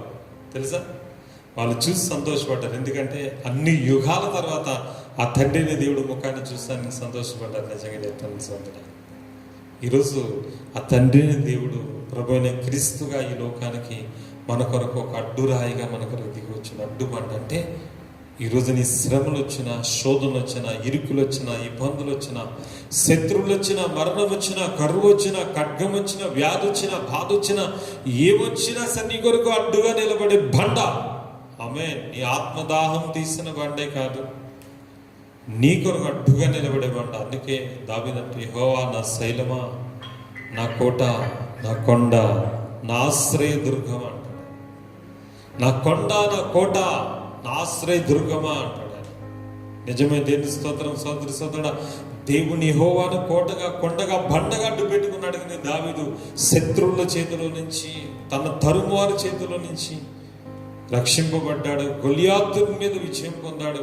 సౌలు చేతిలో తన కుమారుడైన అబ్షాలోము చేతిలో కూడా తప్పింపబడ్డాడు. కనుక సోదరుడా, దావీదు ఆత్మపూర్ణుడయ్యాడు. ఈరోజు నిషేధింపబడిన రాయి ఎవరంటే మనం. నిషేధింపబడ్డాం ప్రజల చేత. మన పాపములలో మనం నిషేధింపబడ్డాం. ఈరోజు మనం నిషేధింపబడ్డానికి మన కారణం ఏంటంటే మనం పాపాలే. ఈరోజు సోదరుడా, పాపము చేసిన ప్రతి ఒక్కడు కూడా దేవునికి విరోధే. నిషేధింపబడ్డ వాళ్ళం. మన అతిక్రమాల ద్వారా నిషేధింపబడ్డాం, మన నేరం ద్వారా నిషేధింపడం, మన యొక్క వ్యర్థ ప్రవర్తన నిషేధం. కానీ పనికి రాదు అని పారవేసిన రాయిని తెచ్చుకుని ఈరోజు నిన్ను ఒక బండగా, ఒక మూలరాయిగా, ఒక పనికొచ్చే పాత్రగా మార్చాలని ఆ ప్రభువైన యేసుక్రీస్తు లోకమునకు ఒక బండగా దిగి వచ్చేసాడు. హల్లెలూయా అనే బండ. దేవునికి స్తోత్రం. హల్లెలూయా. ఈరోజు ఆ బండ మీద నువ్వు నిలవాలంటే ఏం చేయాలి? ఇప్పుడు పేతురుని బండ అన్నాడు. కేఫా అన్న మాటకు రాయి అని అర్థం. కేఫా అంటే ఆ మాటకు రాయి అని అర్థం. పేతురు కేఫా అన్న మాట ఒకటే, రాయి అనే మాట. బండను పిలుచుకున్నాడు బుద్ధిగా యేసయ్య పేతురుని. అతనే ప్రథమ శిష్యుడు. నిజం చెప్పాలంటే సోదరుడా, నిజంగానే అతను బండగా మార్చేశాడు దేవుడు. అతడు సంఘాన్ని కట్టాడు సోదరుడా. కానీ ఈరోజు నువ్వు బండగా మారాలంటే ఏం చేయాలో తెలుసా? బండగా మారాలంటే బండ మీద ఇల్లు కట్టిన వారిని పోలి ఉండాలి. యేసయ్య మాటలు నీలో ఉండాలి. ఆ బండ మీద నువ్వు నిలవాలి. లోతుగా తవ్వి ఆ బండ మీద పునాది వేసుకోవాలి. నువ్వు బండ మీద నిలబెట్టాడు. నీ అడుగులు జారిపోకుండా నిన్ను బండ మీద నిలబెట్టాడు. కీర్తన గ్రంథం 40వ అధ్యాయము 2వ వచనం. క్రీస్తు అనే బండ మీద నిన్ను నిలబెడుతున్నాడు. నీ పాపమని ఊపిలో నుంచి నిన్ను దిగిపోకుండా భయంకరమైన దొంగ ఊపి ఉంది, నాశనకరమైన గుంట. దొంగ ఊపి మనం చేసే పాపం. ఈరోజు ఊపి వేరు, బండ వేరు. బండ మీద ఉన్నవాడు రక్షింపడతాడు, కానీ ఊపిలో ఉన్నవాడు మాత్రం కూరుకుపోతాడు. చూడండి, కీర్తన 40వ అధ్యాయం 2 నుంచి. నాశనకరమైన గుంటలో నుండి జిగటగల దొంగ ఊపిలో నుండి ఆయన నన్ను పైకెత్తెను. నా పాదములు బండ మీద నిలిపి. చూడండి ఏం చేశారు? బండ మీద నిలిపి నా అడుగులు స్థిరపరచెను. ఇక్కడ చూస్తే దావీదు ఏమంటున్నాడంటే, సోదరుడా, నా యొక్క పాదములు నాశనకరమైన గుంటలో నుండి, జిగటగల దొంగ ఊబిలో నుంచి ఆయన నన్ను పైకెత్తాను. జిగటగల దొంగ ఊబి. ఊబి అంటే తెలుసా? ఊబి అంటారు తెలుసా? అది అడవుల్లోనూ లేదా కొన్ని చోట్ల ఉంటుంది అడవిల్లో. అది చూస్తే అక్కడ ఊబి ఉంటుంది, ఒక బురద అనమాట. అది ఎంత లోతు ఉంటుందో కూడా ఎవరికి తెలియదు. దాని మీద చెట్లాకులన్నీ పడిపోయి అది ఎండిన నేలని కనిపిస్తుంది చూసి వాళ్ళకి. అక్కడ ఊబి ఉన్నదనే సంగతి కూడా అడవిలో ప్రయాణించే వ్యక్తికి తెలియదు. అందుకని చాలామంది ఆ ఊబిలో పడిపోయి చనిపోతారు. ఎందుకంటే అది మామూలుగా ఒక నేలలాగా ఈ చెట్లాకులు పడిపోయి ఊబిలా కనిపించదు.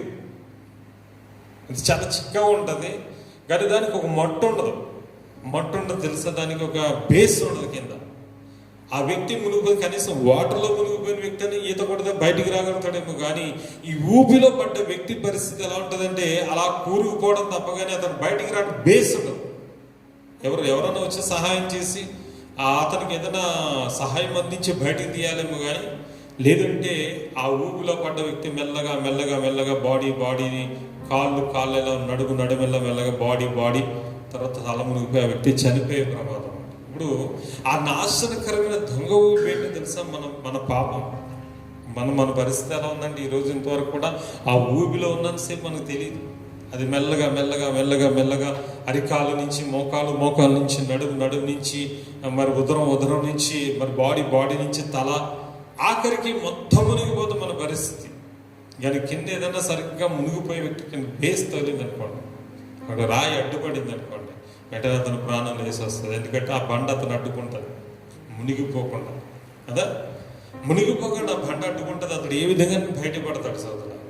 ఈరోజు కూడా దావీదు నాశనకరమైన ఆ దొంగ ఊబిలో నుంచి దేవుడు నన్ను పైకెత్తెను, హల్లెలూయా, నా అడుగులు స్థిరపరిచి బండ మీద నిలిపి నా అడుగులు స్థిరపరిచాను అంటున్నాడు. హల్లెలూయా. ఈరోజు సోదరుడు ఆ ఊబే పాపం. ఈరోజు మన జీవితాల్లో ఆ ఊబిలోంచి, పాపములో అనే ఊబిలో నుంచి బయటికి రావాలంటే నువ్వు మునిగిపోయావు అనుకోండి, అది ఏంటి తెలుసా? మట్టు లేని గొయ్యది. ఊబి ఎలాంటిదో నరకం కూడా అలాంటిది తెలుసా? ఈ ఊబికి మట్టు ఉండదు తెలుసా? ఈ నరకానికి కూడా మట్టు ఉండదు. మట్టు లేని గొయ్యి అంటారు దాన్ని, మట్టు లేని పాతాళం అంటారు. అంటే పాతాళానికి, ఒక నరకానికి ఒక బేస్ లేదు అక్కడ తెలుసా మీకు? బేస్ లేదు అక్కడ. అందులో పడ్డవాడి అది ఎంత లోతుందో కూడా వాడికి తెలియదు. బేస్ లేదు. ఆ అగ్ని సముద్రానికి కానీ అక్కడ ఉన్న అగ్ని జ్వాలలకు కానీ ఒక బేస్ లేదు నరకంలో. అగ్ని ఎటు చూసినా అగ్ని సముద్రమే, ఒక బేస్ లేదు. అందుకే దాన్ని మట్టు లేని గొయ్యి అంటారు. స్తోత్రం, హల్లెలూయా. మట్టు లేని గొయ్యి అంటారు దాన్ని. బాటంలెస్ ప్లేస్ అంటారు. బాటంలెస్ ప్లేస్ అంటే సోదరు ఊబి. ఆ నరకం ఎలాంటిదో ఊబి కూడా అలాంటిదే, మన పాపం కూడా అట్లాంటిది. కానీ ఈ పాపం అనే ఊబిలో నుంచి, ఆ నరకం అనే ఊబిలో నుంచి లేవనెత్తి మన బండ మీద నిలిపి మన అడుగులు స్థిరపరిచిన అడ్డుబండ ఎవరంటే మన ప్రభు అయిన క్రీస్తు వారే. ఈరోజు కూడా పాప జీవితంలో బంధింపబడి బాధపడుతున్నాను. ఎందుకంటే పాపం చేయని వ్యక్తిలో ఎవరో, ప్రతి మనిషి పాపంలో ఉన్నాం. ప్రతి మనిషి పాపం చేసిన వారే, నీతిమంతుడు ఒక్కడు లేడని బైబిల్ చెప్తుంది. కానీ ప్రతి పాపిని కూడా ఆ బండ మీద నిలబెట్టి ఊగిలో దిగిపోకుండా ఆ బండలా పైకి తీసుకొచ్చి వారిని బయటికి తీసుకొచ్చేస్తుంది. ఎవరు తెలుసా? క్రీస్తు అనే బండ పైన మనల్ని నిలబెడతాడు. హల్లెలూయా. క్రీస్తు అనే బండ పైన దేవుడు మనల్ని నిలబెడతాడు. ఆమేన్. అపోస్తలుల కార్యం 4వ అధ్యాయంలో మరి పేతురు గారు అక్కడ ఇస్తున్న సాక్ష్యం చూద్దాం, తెలుస్తుంది. 4వ అధ్యాయము 11వ వచనం చదువుదాం. ఇల్లు కట్టువారైన మీరు తృణీకరించిన రాయి ఆయనే. ఆ రాయి మూలకు తలరాయి ఆయన. మరి ఎవరి వలన కూడా రక్షణ కలగదు. ఈ నామమునే మనం రక్షణ పొందవలను కానీ ఆకాశము క్రింద మనుషులలో ఇయ్యబడిన మరి ఏ నామమున రక్షణ పొందలేము అని దేవుని స్తోత్రం కలుగును గాక. హల్లెలూయా. శాస్త్రులు, ప్రధాన యాజకులు అపోస్తలులను బంధించి మరి అక్కడ ఉన్న వారిని యేసు నామం బట్టి బోధించకూడదు అని బెదిరిస్తున్న సమయంలో వారు ధైర్యంగా నిలబడి ఏమన్నారంటే, అయ్యా మీరు పట్టి బంధించి సిలువ వేసి చంపారే, ఆ ప్రభుని యేసుక్రీస్తు వల్ల ఇలాంటి అద్భుతాలు చేస్తున్నాం, ఇటువంటి కార్యాలు చేస్తున్నాం. మా వల్ల కాదు. ఆ కుంటివాడికి ప్రార్థన చేసి కుంటివాడు నడిచాడు, వీళ్ళు ప్రార్థన చేస్తే వాళ్ళు ఆశ్చర్యపోయారు. ఇంత శక్తి వీళ్ళకి మానవ మాతలకి ఎక్కడిది అని వారు ఆశ్చర్యపోయారు. అన్నప్పుడు వాళ్ళు చెప్తున్నారు, అయ్యా మీరు ఏ యేసునైతే పట్టి అప్పచెప్పి ఆ ప్రభువుని సిలువేసి సంహరించారో ఆయన 3వ దినం మృతుల నుంచి తిరిగి లేచాడు కదా, ఆయనే ఇల్లు కట్టువారు నిషేధింపబడిన రాయి, మూలకు తలరాయి ఆయనే. ఆమేన్. ఆయనే ఈరోజు ఈ యొక్క రక్షణ అనేది, లేకపోతే ఈ కుంటివాడు నడవడం జరుగుతుంది ఆయన నామం బట్టే. ఆయన వల్లే ఆకాశం కిందున్న ఏ నామం వల్ల కూడా రక్షణ కలగదు. ఈయన వల్లనే మనం రక్షింపబడతాం, ఈయనే రక్షకుడు అని ధైర్యంగా సాక్ష్యం ఇచ్చారు సోదరు, ధైర్యంగా సాక్ష్యం ఇచ్చారు. ఏ నామం వల్ల రక్షణ లేదు. మనకు అడ్డురాయి, లేకపోతే మన దాహము తీర్చిన బండ, మన పక్షంలో దొంగ భూమిలో మనం జారిపో నిలబెట్టే బండ, ఈరోజు నిషేధింపబడిన ఆయన కూడా నిషేధింపబడి మూలకు తలరాయిగా ఎలా మారాడో అలాగే నిన్ను కూడా నిషేధింపబడిన వస్తువుగా ఉన్న నిన్ను పనికిరాదు, ఇంకా నీ జీవితం ఇంతే, నా జీవితం ఇంతే, నా బ్రతికింతే, ఇంకెప్పటికీ బ్రతుకులు మారు అని బలహీనమైపోయి బాధపడిపోతుంది నీ జీవితాన్ని సోదరుడా. నిన్ను కూడా మూలకు తలరాయిగా మార్చేయబోతుంది నీ కుటుంబంలో దేవుడు. హల్లెలూయా. నీ కుటుంబంలో మూలకు తలరాయిగా దేవుడు మార్చబోతున్నాడు. చాలా ముఖ్యమైన వ్యక్తిగా దేవుడు మార్చబోతున్నాడు. ఈరోజు నువ్వు చేస్తున్న కంపెనీలో ఒక మూలకు తలరాయిగా దేవుడు నేను మార్చబోతున్నాడు. ఈరోజు లేకపోతే నువ్వు చేస్తున్న వ్యాపారంలో ఒక మూల తలరాయిగా దేవుడు నేను మార్చబోతున్నాడు. ఈరోజు లేకపోతే నువ్వు ఉంటున్న ప్రాంతంలో దేవుడు ఒక మూలకు తలరాయిగా చేస్తున్నాడు, పైగా ఒక పునాది రాయిగా మార్చబోతున్నాడు దేవుడు. నిన్నంటున్నాడు దేవుడు, దేనికి మహిమ కలుగును గాక. ఎలాగైతే సోదరుడా పునాదిరా యెషయా గ్రంథం 28వ అధ్యాయం 16వ వచనం, యెషయా గ్రంథం 28వ అధ్యాయం 16వ వచనం. నిన్ను పునాదిరాయిగా చేయబోతున్నాడు ఈయన. యెషయా గ్రంథం 28వ అధ్యాయము 16. ప్రభువుకు యెహోవా ఇలాగున సెలవిచ్చుచున్నాడు, సియోనులో పునాదిగా రాతిని వేసిన వాడు నేనే. అది పరిశోధింపబడిన రాయి, అమూల్యమైన తలరాయి, బహుస్థిరమైన పునాది రాయి, మూలరాయి అయ్యున్నది. విశ్వసించువాడు కలవరపడడు. ఇప్పుడు దేవుడు నిన్ను ఎందుకు మూలరాయిగా తలరాయిగా చేయాలనుకుంటున్నాడు? సరే ఆలోచించు. ఈరోజు నా జీవితం ఉంది. నేను ఒకప్పుడు నిషేధింపబడిన రాయి, మనుషులందరి చేత విసర్జింపబడ్డాను, మనుషులందరి చేత హేళన చేయబడ్డాను. ఇలాంటి వాడు బ్రతకడం వ్యర్థము అన్నట్టుగా నా జీవితాన్ని సాతాను అంత దౌర్భాగ్యమైన స్థితి కాబట్టి తీసుకుపోయాడు. 2003 సంగతి. అప్పుడు అందరూ కూడా ఒక పనికిరాని వస్తువుగా చూస్తారు. జాబ్ పోయినప్పుడు, నిరుద్యోగం ఉన్నప్పుడు, అప్పులు పాలైనప్పుడు కనీసం పలకరించడం చాలా హేళనగా, చాలా అసహ్యంగా, అసలు చూస్తేనే ముఖం మీద ఇంకా ఊయడం ఒకటి తక్కువ, అంత అసహ్యంగా చూసేవారు. అలాంటి పరిస్థితి వచ్చింది ఆ రోజు నాకు. కానీ సోదరుడు, ఎప్పుడైతే ప్రభువుని నమ్ముకున్నానో, క్రీస్తు అనే బండ మీద నిజంగా చెప్తున్నాను నిలబెట్టాడో దేవుడు, నా ఆత్మదాహము తీర్చిన బండ, నన్ను పాపమని ఊబిలో పడిపోకుండా నిలబెట్టిన బండ, ఈరోజు నా మీదకి వస్తున్న సాతాను శక్తులు రాకుండా అడ్డుగా నిలబడిన బండ ఈరోజు ఎవరో తెలుసా? ప్రభువైన యేసుక్రీస్తు వారే. హల్లెలూయా. ఆయన ఈరోజు నన్ను బండగా మార్చాలనుకున్నాడు, నన్ను బండగా మార్చాడు. ఈరోజు ఎందుకో తెలుసా? నా మీద ఆయన సంగము కట్టాలి. ఆమేన్. పునాది రాయిగా చేయాలి. ఇప్పుడు మూలకు నిషేధింపబడిన రాయి ఏమవ్వాలి? తలకు మూలరాయి అంటే పునాది రాయి అవ్వాలి. ఆ పునాది మీదే తన సంఘాన్ని కట్టాలని ఈరోజు నిషేధింపబడిన రాయి నేనేం చేస్తున్నాడు దేవుడు? పునాది రాయిగా మార్చాలనుకుంటున్నాడు. అమూల్యమైన రాయిగా, పరిశోధింపబడిన రాయి అంటే నిన్ను పరీక్షలు పెట్టి పరిశోధించి నిన్ను ఒక పునాది రాయిగా మార్చి నీ మీద తన యొక్క సంఘాన్ని కట్టాలని ఆశపడుతున్నాడు. తన చిత్తాన్ని నెరవేర్చాలని, బండగా ఉంచాలని ఆశపడదు. ఈరోజు బండగా లేరు చాలామంది. పయస్తులుగా ఉన్నారు, పిరికి వాళ్ళుగా ఉన్నారు, గాలికి చెదరగట్టు పొట్టు వాళ్ళే ఉన్నారు. పేతురు గాలిని చూసి ఎలా భయపడిపోసాగాడో ఈరోజు చిన్న చిన్న శోధనగా భయపడిపోయే వారు ఉన్నారు. శ్రమలు వస్తే తట్టుకోలేని వారు ఉన్నారు, నిందలు వస్తే తట్టుకోలేని వారు ఉన్నారు. మాట పడిన స్వభావస్తులుగా ఉన్నారు.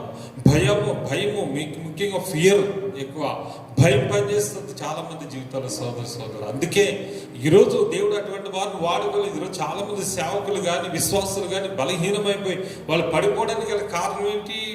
వాళ్ళ పరిస్థితులు బండ మీద నిలవలేదు. వారిని పునాదిరాయిగా నిలబెట్టాలనుకున్నాడు తన సంఘంలో. తన సంఘాన్ని వారి మీద కట్టాలనుకున్న వారి కుటుంబాన్ని ఇక్కడ తెచ్చుకుని బాగు చేసుకున్నాడు దేవుడు. వారి చేతబడులు తొలగించాడు, వారి అప్పులు తొలగించాడు, వారి కష్టాలు తొలగించాడు, వారి జీవితంలో దరిద్రం తొలగించాడు, మంచి వివాహం ఇచ్చాడు, మంచి ఉద్యోగాలు ఇచ్చాడు, వారిని తృప్తిపరిచాడు దేవుడు. కానీ వారు ఎందుకు నిలవలేకపోయారు? ఎందుకు తెలుసా? వారు బండ మీద నిలవలేదు. హల్లెలూయా! బండ మీద నిలవలేదు. క్రీస్తు అనే బండ మీద కాకుండా దొంగ ఊబిలో ఉన్నారు వాళ్ళు. అంటే తమ పాప జీవితాన్ని, రోత జీవితాన్ని మార్చుకోలేక ఆ ఊబిలో మునిగిపోయి బండ మీద నిలవలేకపోయారు. ఈరోజు లోకమని ఊబిలో కలిసిపోయారు. ఈరోజు సహోదరి ఈరోజు ఆయన బండ మీద నిలవడం అంటే తెలుసా? ఆయన మాటలు, ఆయన వాక్యం అనేది నీలో నిలవాలి. ఆ వాక్యం ప్రకారమైన జీవితం నీలో రావాలి. తెలుసా? చూడండి, మత్తయి సువార్త 7వ అధ్యాయం 24వ వచనం చూస్తే, మత్తయి సువార్త 7వ అధ్యాయం 24వ వచనం. కాబట్టి ఈ నా మాటలు విని వాటి చొప్పున చేయు ప్రతివాడును బండ మీద ఇల్లు కట్టుకుని బుద్ధిమంతుని పోలియుండును. ఏంటిది? బుద్ధిమంతుని పోలియుండను. హల్లెలూయా! చూసారా? ఏమిటంటే బండ మీద నడవడం అంటే ఏంటి తెలుసా? క్రీస్తు అనే బండ ఈరోజు మనం పని తీశాడు. ఒకటి సోదరుడా, పాపం అనే దొంగ ఊపిలోంచి మునిగిపోకుండా లేవనెత్తిన బండ. రెండోది, నీ యొక్క ఆత్మదాహము తీర్చి నీ జీవజలం ఇచ్చి నిన్ను బ్రతికించిన, ఆ రోజు ఇజ్రాయేల్ నిన్ను బ్రతికించిన బండ. మూడోది, దుష్టుడైన సాతాను నుంచి నిన్ను కాపాడడానికి అడ్డుగా నిలబడిన బండ. ఆ బండని క్రీస్తుని నిలబడాలంటే ఆయన వాక్య ప్రకారంగా జీవించాలంటే, చూడండి, ఈ నా మాటలు విని వాటి ప్రకారం చేయవాడు బుద్ధిమంతుడు. బండ మీద తన ఇల్లు కట్టుకున్న వాడిని పోలి ఉండెను. వాన కురిసెను, వరదలు వచ్చెను, గాలి విసిరి ఆ ఇంటి మీద కొట్టెను గాని దాని పునాది బండ మీద వేయబడను గనుక అది పడిపోలేదు. అది దేవునికి మహిమ కలుగును గాక. అర్థమవుతుందా? ఎందుకు పడిపోతున్నారు చాలా మంది విశ్వాసంలో? ఎందుకు బలహీనమైపోతున్నారు విశ్వాసంలో? ఎందుకు చెదిరిపోతున్నారు విశ్వాసంలో? ఎన్నో అద్భుతాలు చూసినా, దర్శనాలు చూసినా, దేవుడు ప్రత్యక్షంగా మాట్లాడినా, దెయ్యములు వెళ్ళగొట్టబడిన వారు, ఇంకా దురాత్మలు దెయ్యాలు డైరెక్ట్ మాట్లాడడం చూశారు, అద్భుతాలు చూశారు, చెప్పిన ప్రవచనాలు నెరవేరి ఎన్నో కార్యాలు చూసినా, ఆఖరికి వారు అవిశ్వాసాలు ఎందుకు మునిగిపోయారు? సోదరుడా, బండ మీద ఎందుకు నిలవలేకపోయారు అని అంటే, ఎందుకు వారు పడిపోయారు అని అంటే, సోదరుడా, ఆ బండ మీద వాడు ఇల్లు కట్టుకోలేదు కనుక. ఆమేన్. అర్థమవుతుందా? క్రీస్తు అనే బండ మీద విశ్వాసము అని ఇల్లు కట్టుకోవాలి ఖచ్చితంగా. లేదంటే వరదలు వచ్చినప్పుడు, గాలి తుఫాను వచ్చినప్పుడు ఆ ఇల్లు పడిపోదు. ఎందుకంటే బండ మీద కట్టి ఇల్లు పడిపోదంట. కానీ గాలి, వరదలు, తుఫాన్లు అంటే తెలుసు శ్రమలు. ఇసుక మీద కట్టిన వాడు ఉన్నాడు కింద చూస్తే చూడండి. మరియు ఈ నా మాటలు విని వాడు చొప్పున చేయని ప్రతివాడు ఇసుక మీద తన ఇల్లు కట్టిన ఇల్లు పోలి ఉండను, బుద్ధిహీనుడు పోలి ఉండును. వాన కురిసెను, వరదలు వచ్చెను, గాలి విసిరి ఆ ఇంటి మీద కొట్టినప్పుడు అప్పుడు అది కూలబడింది. దాని పాటు గొప్పగా చెప్పాను. ఇసుక మీద కట్టాడు అంటే బండ మీద నిలవలేడు. వాడు విశ్వాసే. బండ మీద నిలబడ్డవాడు విశ్వాసే. అతను వచ్చాడు, రక్షణ పొందాడు, బాప్తిసం పొందాడు, ఆ వాక్యాలు విన్నాడు, తన జీవితాన్ని కట్టుకున్నాడు. ఎన్ని శోధనలు వచ్చినాయి, శ్రమలు వచ్చినాయి, ఆఖరికి వ్యాధులు వచ్చినాయి, శోధనలు వచ్చినాయి, కుటుంబ కలహాలు వచ్చినాయి, ఆఖరికి శత్రువుల శోధన వచ్చింది, బలహీనతలు వచ్చినాయి, ఆర్థిక ఇబ్బందులు వచ్చినాయి. ఎన్నెన్నో వచ్చినా సరే ప్రభువుని కానీ సంఘాన్ని కానీ విడవకుండా నిలబడిపోయాడు. ఆమె బండ మీద ఉన్నాడు కనుక బండ మీద ఇల్లు కట్టుకున్నాడు. కొంత ఇసుక మీద కట్టుకున్నాడు. అంటే బండ పక్కకి ఇసుక ఉంటుంది, ఆ ఇసుకలో కట్టుకుంటాడు. అంటే క్రీస్తు అనే బండ మీద వ్యక్తి నిలవలేదు. లోకం మీద వస్తున్నాడు, నామకే వస్తే వింటున్నాడు, వాక్యం వింటున్నారు, ఏదో ఆదివారం స్వస్థతల కొరకు, ఆరోగ్యం కొరకు వస్తున్నారు, వీళ్ళు అద్భుతాల కొరకు వస్తున్నారు, కానీ వీళ్ళకి విశ్వాసం ఉండదు. వాక్యం అంటే అభ్యంతరం, ప్రార్థన అంటే అభ్యంతరం, దైవజనం అంటే అభ్యంతరం, సమయపాలన అంటే అభ్యంతరం, లేకపోతే ప్రార్థన చేయాలంటే చేయబుద్ధి కాదు. వీళ్ళందరూ ఎవరో తెలుసు, మందిరానికి రావాలంటే రాబుద్ధి కాదు. దేవుని కార్యక్రమాల్లో పాల్గొరు. ఈ భోజన కార్యక్రమం అయినా, ఈ క్రిస్మస్ కార్యక్రమం నా తన కాదండి పక్కకి వెళ్ళిపోతుంటారు. కానీ బండ మీద ఇల్లు కట్టిన వారి పరిస్థితి ఎలా ఉంటుందో తెలుసా సోదరు? స్థిరంగా ఉంటారు వాళ్ళు, దేవుని మీద ప్రేమ కలిగి ఉంటారు, మందిరాన్ని ప్రేమిస్తారు, పరిచయాన్ని ప్రేమిస్తారు, దైవజన్ తోడ్పాటుగా ఉంటారు. నిజంగానే వారి విశ్వాసం కదిలింపబడరు. వారు వరదలు వస్తాయి, గాలి తుఫాన్లు వస్తాయి, శోధనలు వస్తాయి, శ్రమలు వస్తాయి, ఇరుకు వస్తాయి, కరువు, కట్కం, మరణం, వ్యాధి వస్తుంది. కానీ వారు ఏమాత్రం చేస్తూనే విడవరు. ఈరోజు నిన్ను నన్ను దేవుడి చిత్తమేంటి తెలుసా? అటువంటి బండగా మార్చాలనే పేతురును కూడా నిషేధింపబడిన రాయి. పేతురు కూడా బలహీనమైన వాడు పేతురు. కానీ దేవుడు ఆ రోజు అన్నాడు, పర్యోనా నీవు పేతురు, నీ బండ మీద నా సంఘమును కడతాను. అది దేవుడు ప్రణాళిక ఏంటంటే నిన్ను బండగా మార్చి తన సంఘం కట్టాలి. కానీ ఆయన బండ మీద నిలవాలంటే, బండ మీద నీ సంఘం కట్టాలంటే, నిన్ను బండగా మార్చాలంటే ముందు ఆయన మాటలు నీలో నిలవాలి కదా. అంటే వాక్యం అనేది నీలో ఉండాలి, వాక్య ప్రకారమైన జీవితం నీలో రావాలి. సోదరుడా, ఈరోజు నిజమే చూడండి, ఎపిసీలకు రాసిన 2వ అధ్యాయము, ఎపిసీలకు రాసిన పత్రిక 2వ అధ్యాయము 19 నుంచి చదువుదాం చూడండి. కాబట్టి మీదికి మీదట పరజనులను పరదేశులనై ఉండక, పరజనులను పరదేశులను అయి ఉండక పరిశుద్ధులతో ఏక పట్టణస్థులను దేవుని ఇంటి వారునై ఉన్నారు. హల్లెలూయా. 20 క్రీస్తు యేసే ముఖ్యమైన మూలరాయి ఉండగా అపోస్తలులను ప్రవక్తలను వేసిన పునాది మీద మీరు కట్టబడి ఉన్నారు. అది మీరు కట్టబడి ఉన్నారు. ఆమేన్, హల్లెలూయా. ఇప్పుడు మనం ఏంటి తెలుసా? మనకు మూలకు తలరాయి, తలకు మూలరాయి, తలకు మూలరాయి ఎవరంటే ప్రభువైన యేసుక్రీస్తు వారు పునాది రాయి. ఆ పునాది రాయిన క్రీస్తు మీద నువ్వు నేను నిలబడి కట్టబడాలి. అపోస్తలులు వేసిన పునాది, ఈ సంఘం అనే పునాది మీద ఆయన మూలరాయి ఉండగా మనము ఆయన మీద కట్టబడాలి. హల్లెలూయా. కట్టబడాలి అంటే ప్రభువారు సంఘము బండ అయితే ఆ బండ మీద సంఘాన్ని కట్టుకోవాలని ఆయన ఆశపడితే పేతురు గారిని ఒక బండగా చేసి దాని మీద ఒక మూలరాయి ఎవరంటే ప్రభు అయిన క్రీస్తు వారే. ఆయన పేతురు అనే బండ మీద తన సంఘాన్ని కట్టుకొని ఆ ఒక పునాది వేసి దాని మీద మనల్ని ఒక మంచి కట్టడంగా కట్టుకోవాలని, అందులో మనల్ని ఆయన ఒక ఎందుకంటే తెలుసు చూడండి కింద ఎందుకు, ప్రతి కట్టడమును మీరు చక్కగా మార్చిబడి ప్రభునందు పరిశుద్ధమైన అది దేవాలయమగుటకు వృద్ధి పొందుచున్నది. హల్లెలూయా.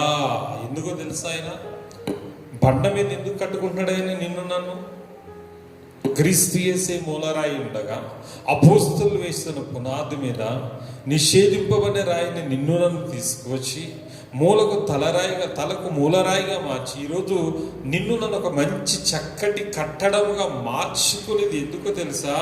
పరిశుద్ధమైన దేవాలయముగా మార్చుకునడానికి దేవుడు ఆ బండ మీద తన యొక్క దేవాలయాన్ని అంటే మందిరాన్ని కట్టుకుంటున్నాడు.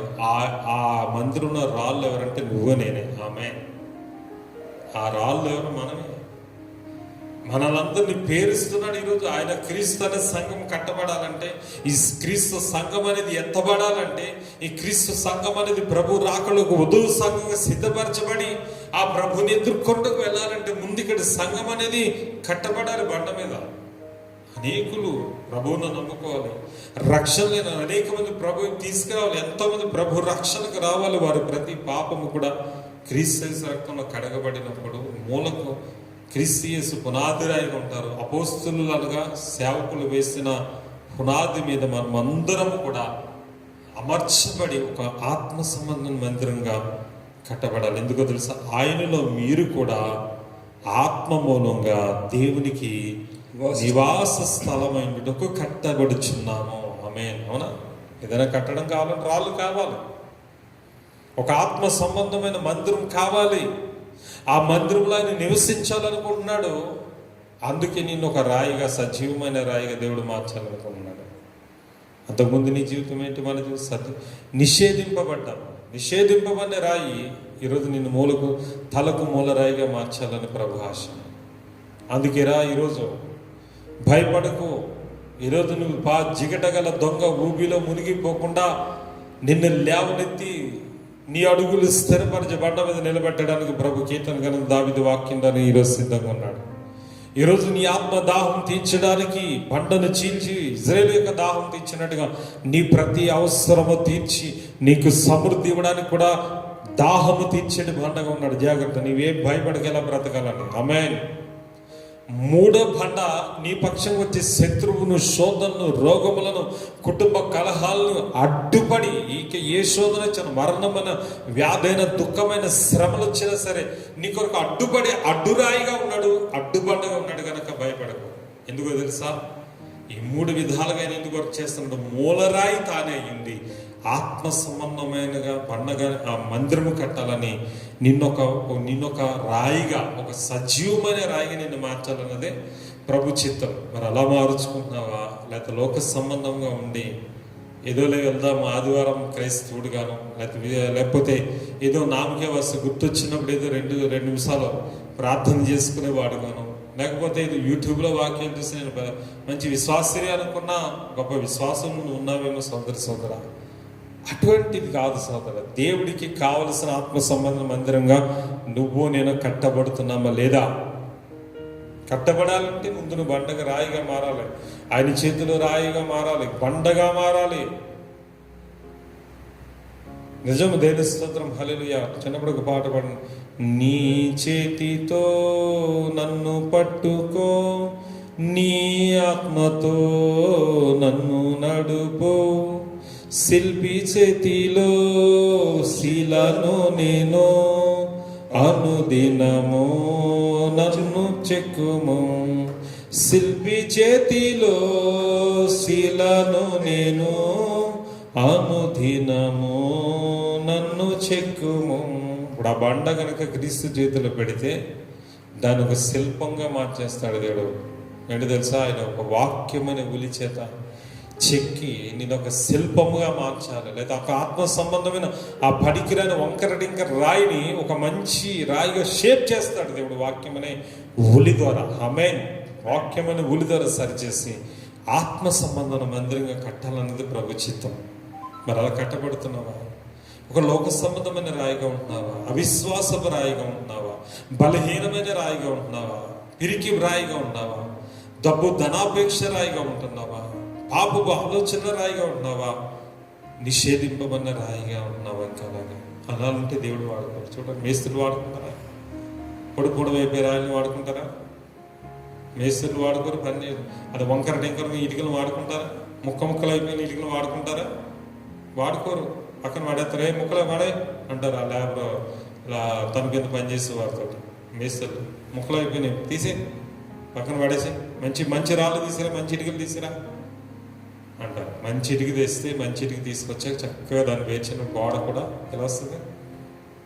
గోడ కూడా ఎలా వస్తుంది? చక్కగా వస్తుంది, నీట్గా ఉంటుంది. ఒక్కోసారి అవసరమైతే ఆ పనికిరాని రాయిని కూడా చెక్కి ఆ తాపి మేస్త్రి ఏం చేస్తే తాపితో చెక్కుతాడు, ఇటుకని చెక్కుతాడు.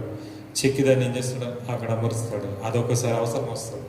అలాంటి రాయి నేను పనికిరాదని పడేసిన దాన్ని ఆ పరలోకపు మరి మేస్త్రి ఈరోజు నిన్ను నన్ను ఆ ప్రభు అయిన క్రీస్తు ఆత్మ సంబంధ మందిరంగా తండ్రికి కట్టబడాలని చిక్కుతున్నాను.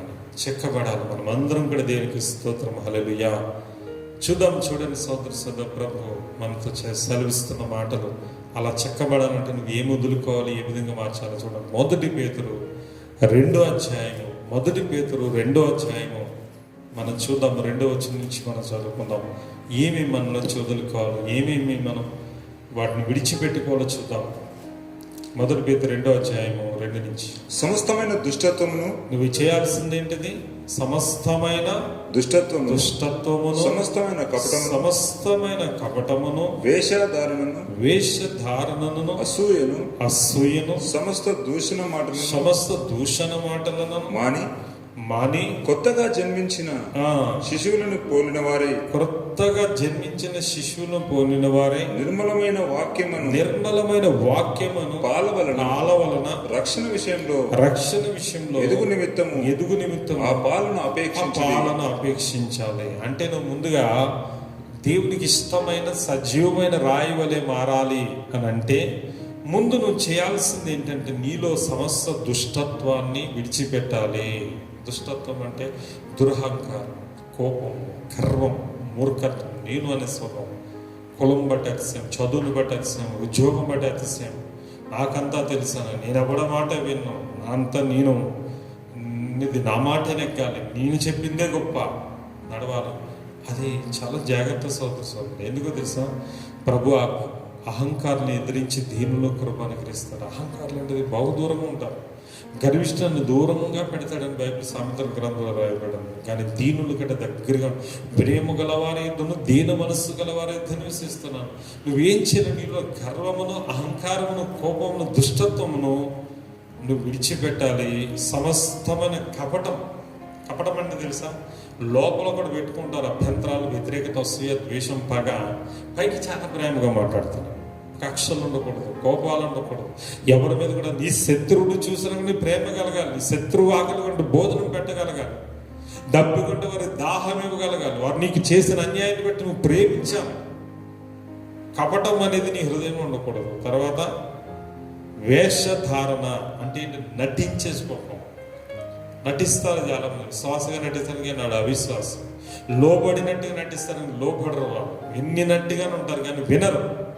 వీరిని ఏమంటారంటే వేషధారణ అంటారు, నటించే స్వభావం నీలో ఉండకూడదు. తర్వాత అసూయ, జలస్ అంటారు. Jealous very dangerous. ఆమను ముద్దుకాయ మీద అసూయ పడ్డాడు, పగ పెట్టుకున్నాడు, కానీ తను తీసిన ఉరికాయ మీద అతడే ఉరి తీయబడ్డాడు. అసూయ అనేది వెరీ డేంజరస్ అన్న. అసూయ పడ్డారు దానియేలు మీద, సింహాల బోన్లో వేయించారు. కానీ తాము వేసిన సింహాల బోన్లో వారే పడ్డారు, వారి ప్రాణాలు పోయినాయి.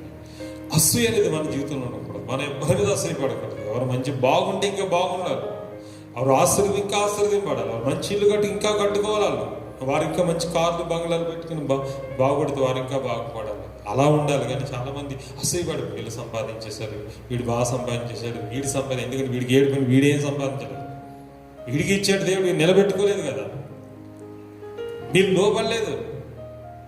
మీరు ఎప్పుడు పక్కోడు మీరు చూసి వేయడం, వారిని చూసి వేయడం, ఈయన చూసి వేయడం. అందుకే వీడి జీవితం అంతే, వారి జీవితం అంతా ఏడుపులాగా ఉండిపోతుంది. కానీ అసూయ ఉండకూడదు. ఆశీర్వదింపబడిన వ్యక్తులను చూసి ఇంకా సంతోషించాలి. అప్పుడే మనం ఆశీర్వదింపడతాం. ప్రేమ నింపి ఉండాలి. తర్వాత ఏముండకూడదు, అసూయ, సమస్తమైన దూషణ మాటలు మానివేయాలి.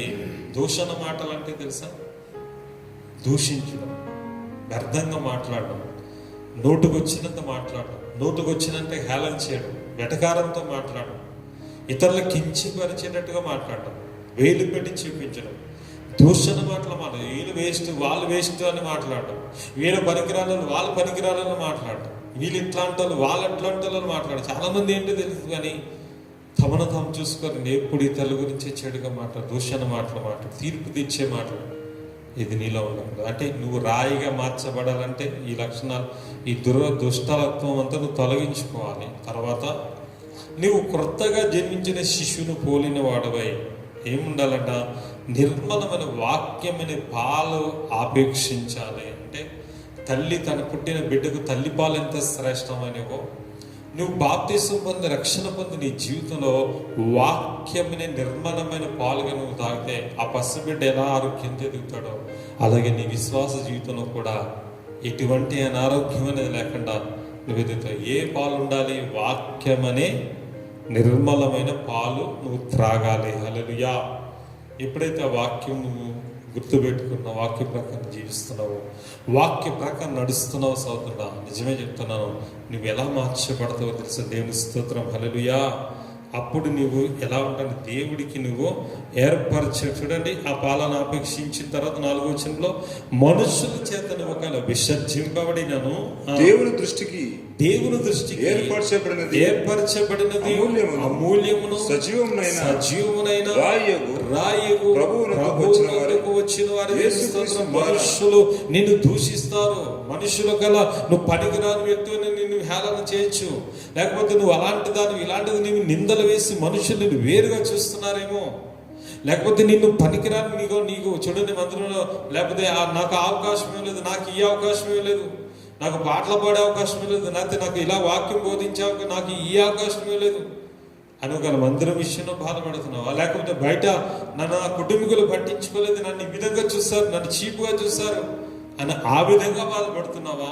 అసలు మనుషుల చేత విసర్జింపబడ్డావా? కానీ దేవుని దృష్టికి అమూల్యమును చూడండి అక్కడ ఏర్పరచమన్న అమూల్యమైన సజీవమైన రాయి అయిన ప్రభువు వచ్చిన వారై యేసుక్రీస్తు ద్వారా దేవునికి అనుకూలం ఆత్మ సంబంధమైన బలులు అర్పించుటకు పరిశుద్ధ యాజకులుగా ఉన్నట్లు మీరు సజీవమైన రాళ్ల వలె ఆత్మ సంబంధమైన మందిరముగా కట్టబడుచు. ఆమేన్, హల్లెలూయా. అప్పుడు మనం ఎలా మారుతాం? సజీవమైన రాళ్ళ వలె మనం మార్చబడతాం. ఆమేన్. సజీవమైన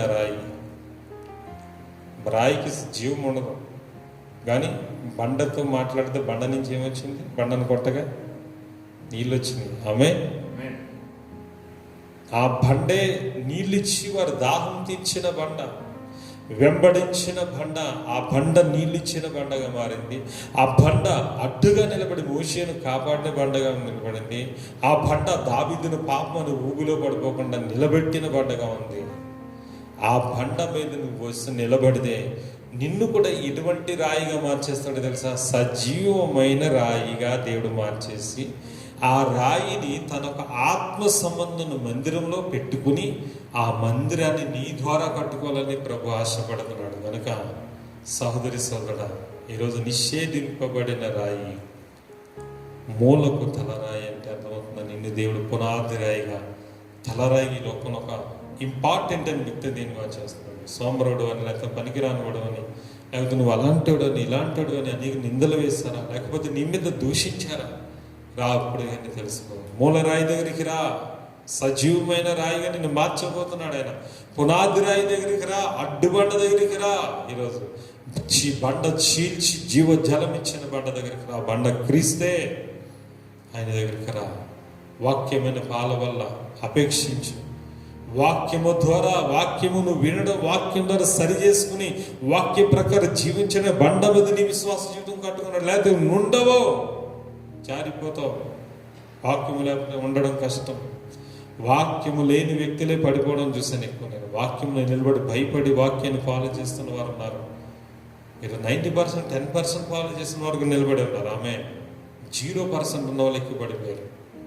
ఆమె సోదరుడా, ఈరోజు మనం కూడా ఆత్మ సంబంధం బండగా కట్టబడాలి, సజీవమైన రాళ్ళుగా కట్టబడాలని ప్రభు ఈరోజు నిన్ను నన్ను కూడా ఈరోజు నిషేధింపబడి పనికిరాని రాయిని, అందరూ పారవేసిన రాయిని తెచ్చుకున్నాడు ఈరోజు అందరిలోకి. ఈ లోకం నిన్ను పనికిరాదని విసిరేసిన రాయిని తెచ్చుకున్న ఈరోజు. నిజమే, ఆ రాయి ఈరోజు సజీవన రాయిగా మార్చి ఆత్మసంలో మందిరంగా కట్టుకోవాలనే ప్రభు చిత్తము. ఇదిగో నేను అమూల్యమైన ఏర్పరచబడిన ముఖ్యమును 6వ వచనంలో ఏర్పరచబడినది అమూల్యమునగు మూలరాతిని సియోనులో స్థాపించుచున్నాను. ఆయన విశ్వాసం ఉంచువాడు ఏ మాత్రము సిగ్గుపడడు అను మాట లేఖనమందు వ్రాయబడి ఉన్నది. యోషియాలో చదువుకున్నాం మనం. విశ్వసించుచున్న మీకు ఆయన అమూల్యమైన వాడు. విశ్వసింపని వారికైతే ఇల్లు కట్టువారు ఏ రాతిని నిషేధించిరో అదే మూలకు తలరాయను. అదే మూలకు తలరాయను. హల్లెలూయా. ఇది చాలా ఒక ఇంపార్టెంట్ అయిన ఒక మర్మం అనుకోండి, జాగ్రత్తగా వినండి. చూడండి, ఇక్కడ అక్కడ విశ్వసించుచున్న మీకు ఆయన అమూల్యమైన వాడు. ఆమేన్. అంటే విశ్వాసం, క్రీస్తునందు విశ్వాసం ఉందంటే ఆయన అమూల్యమైన రాయి, పునాది రాయి, అడ్డుబండ, దాహము తెచ్చిన బండ, పాప భూములోంచి బయటికి తీసుకొచ్చే బండ.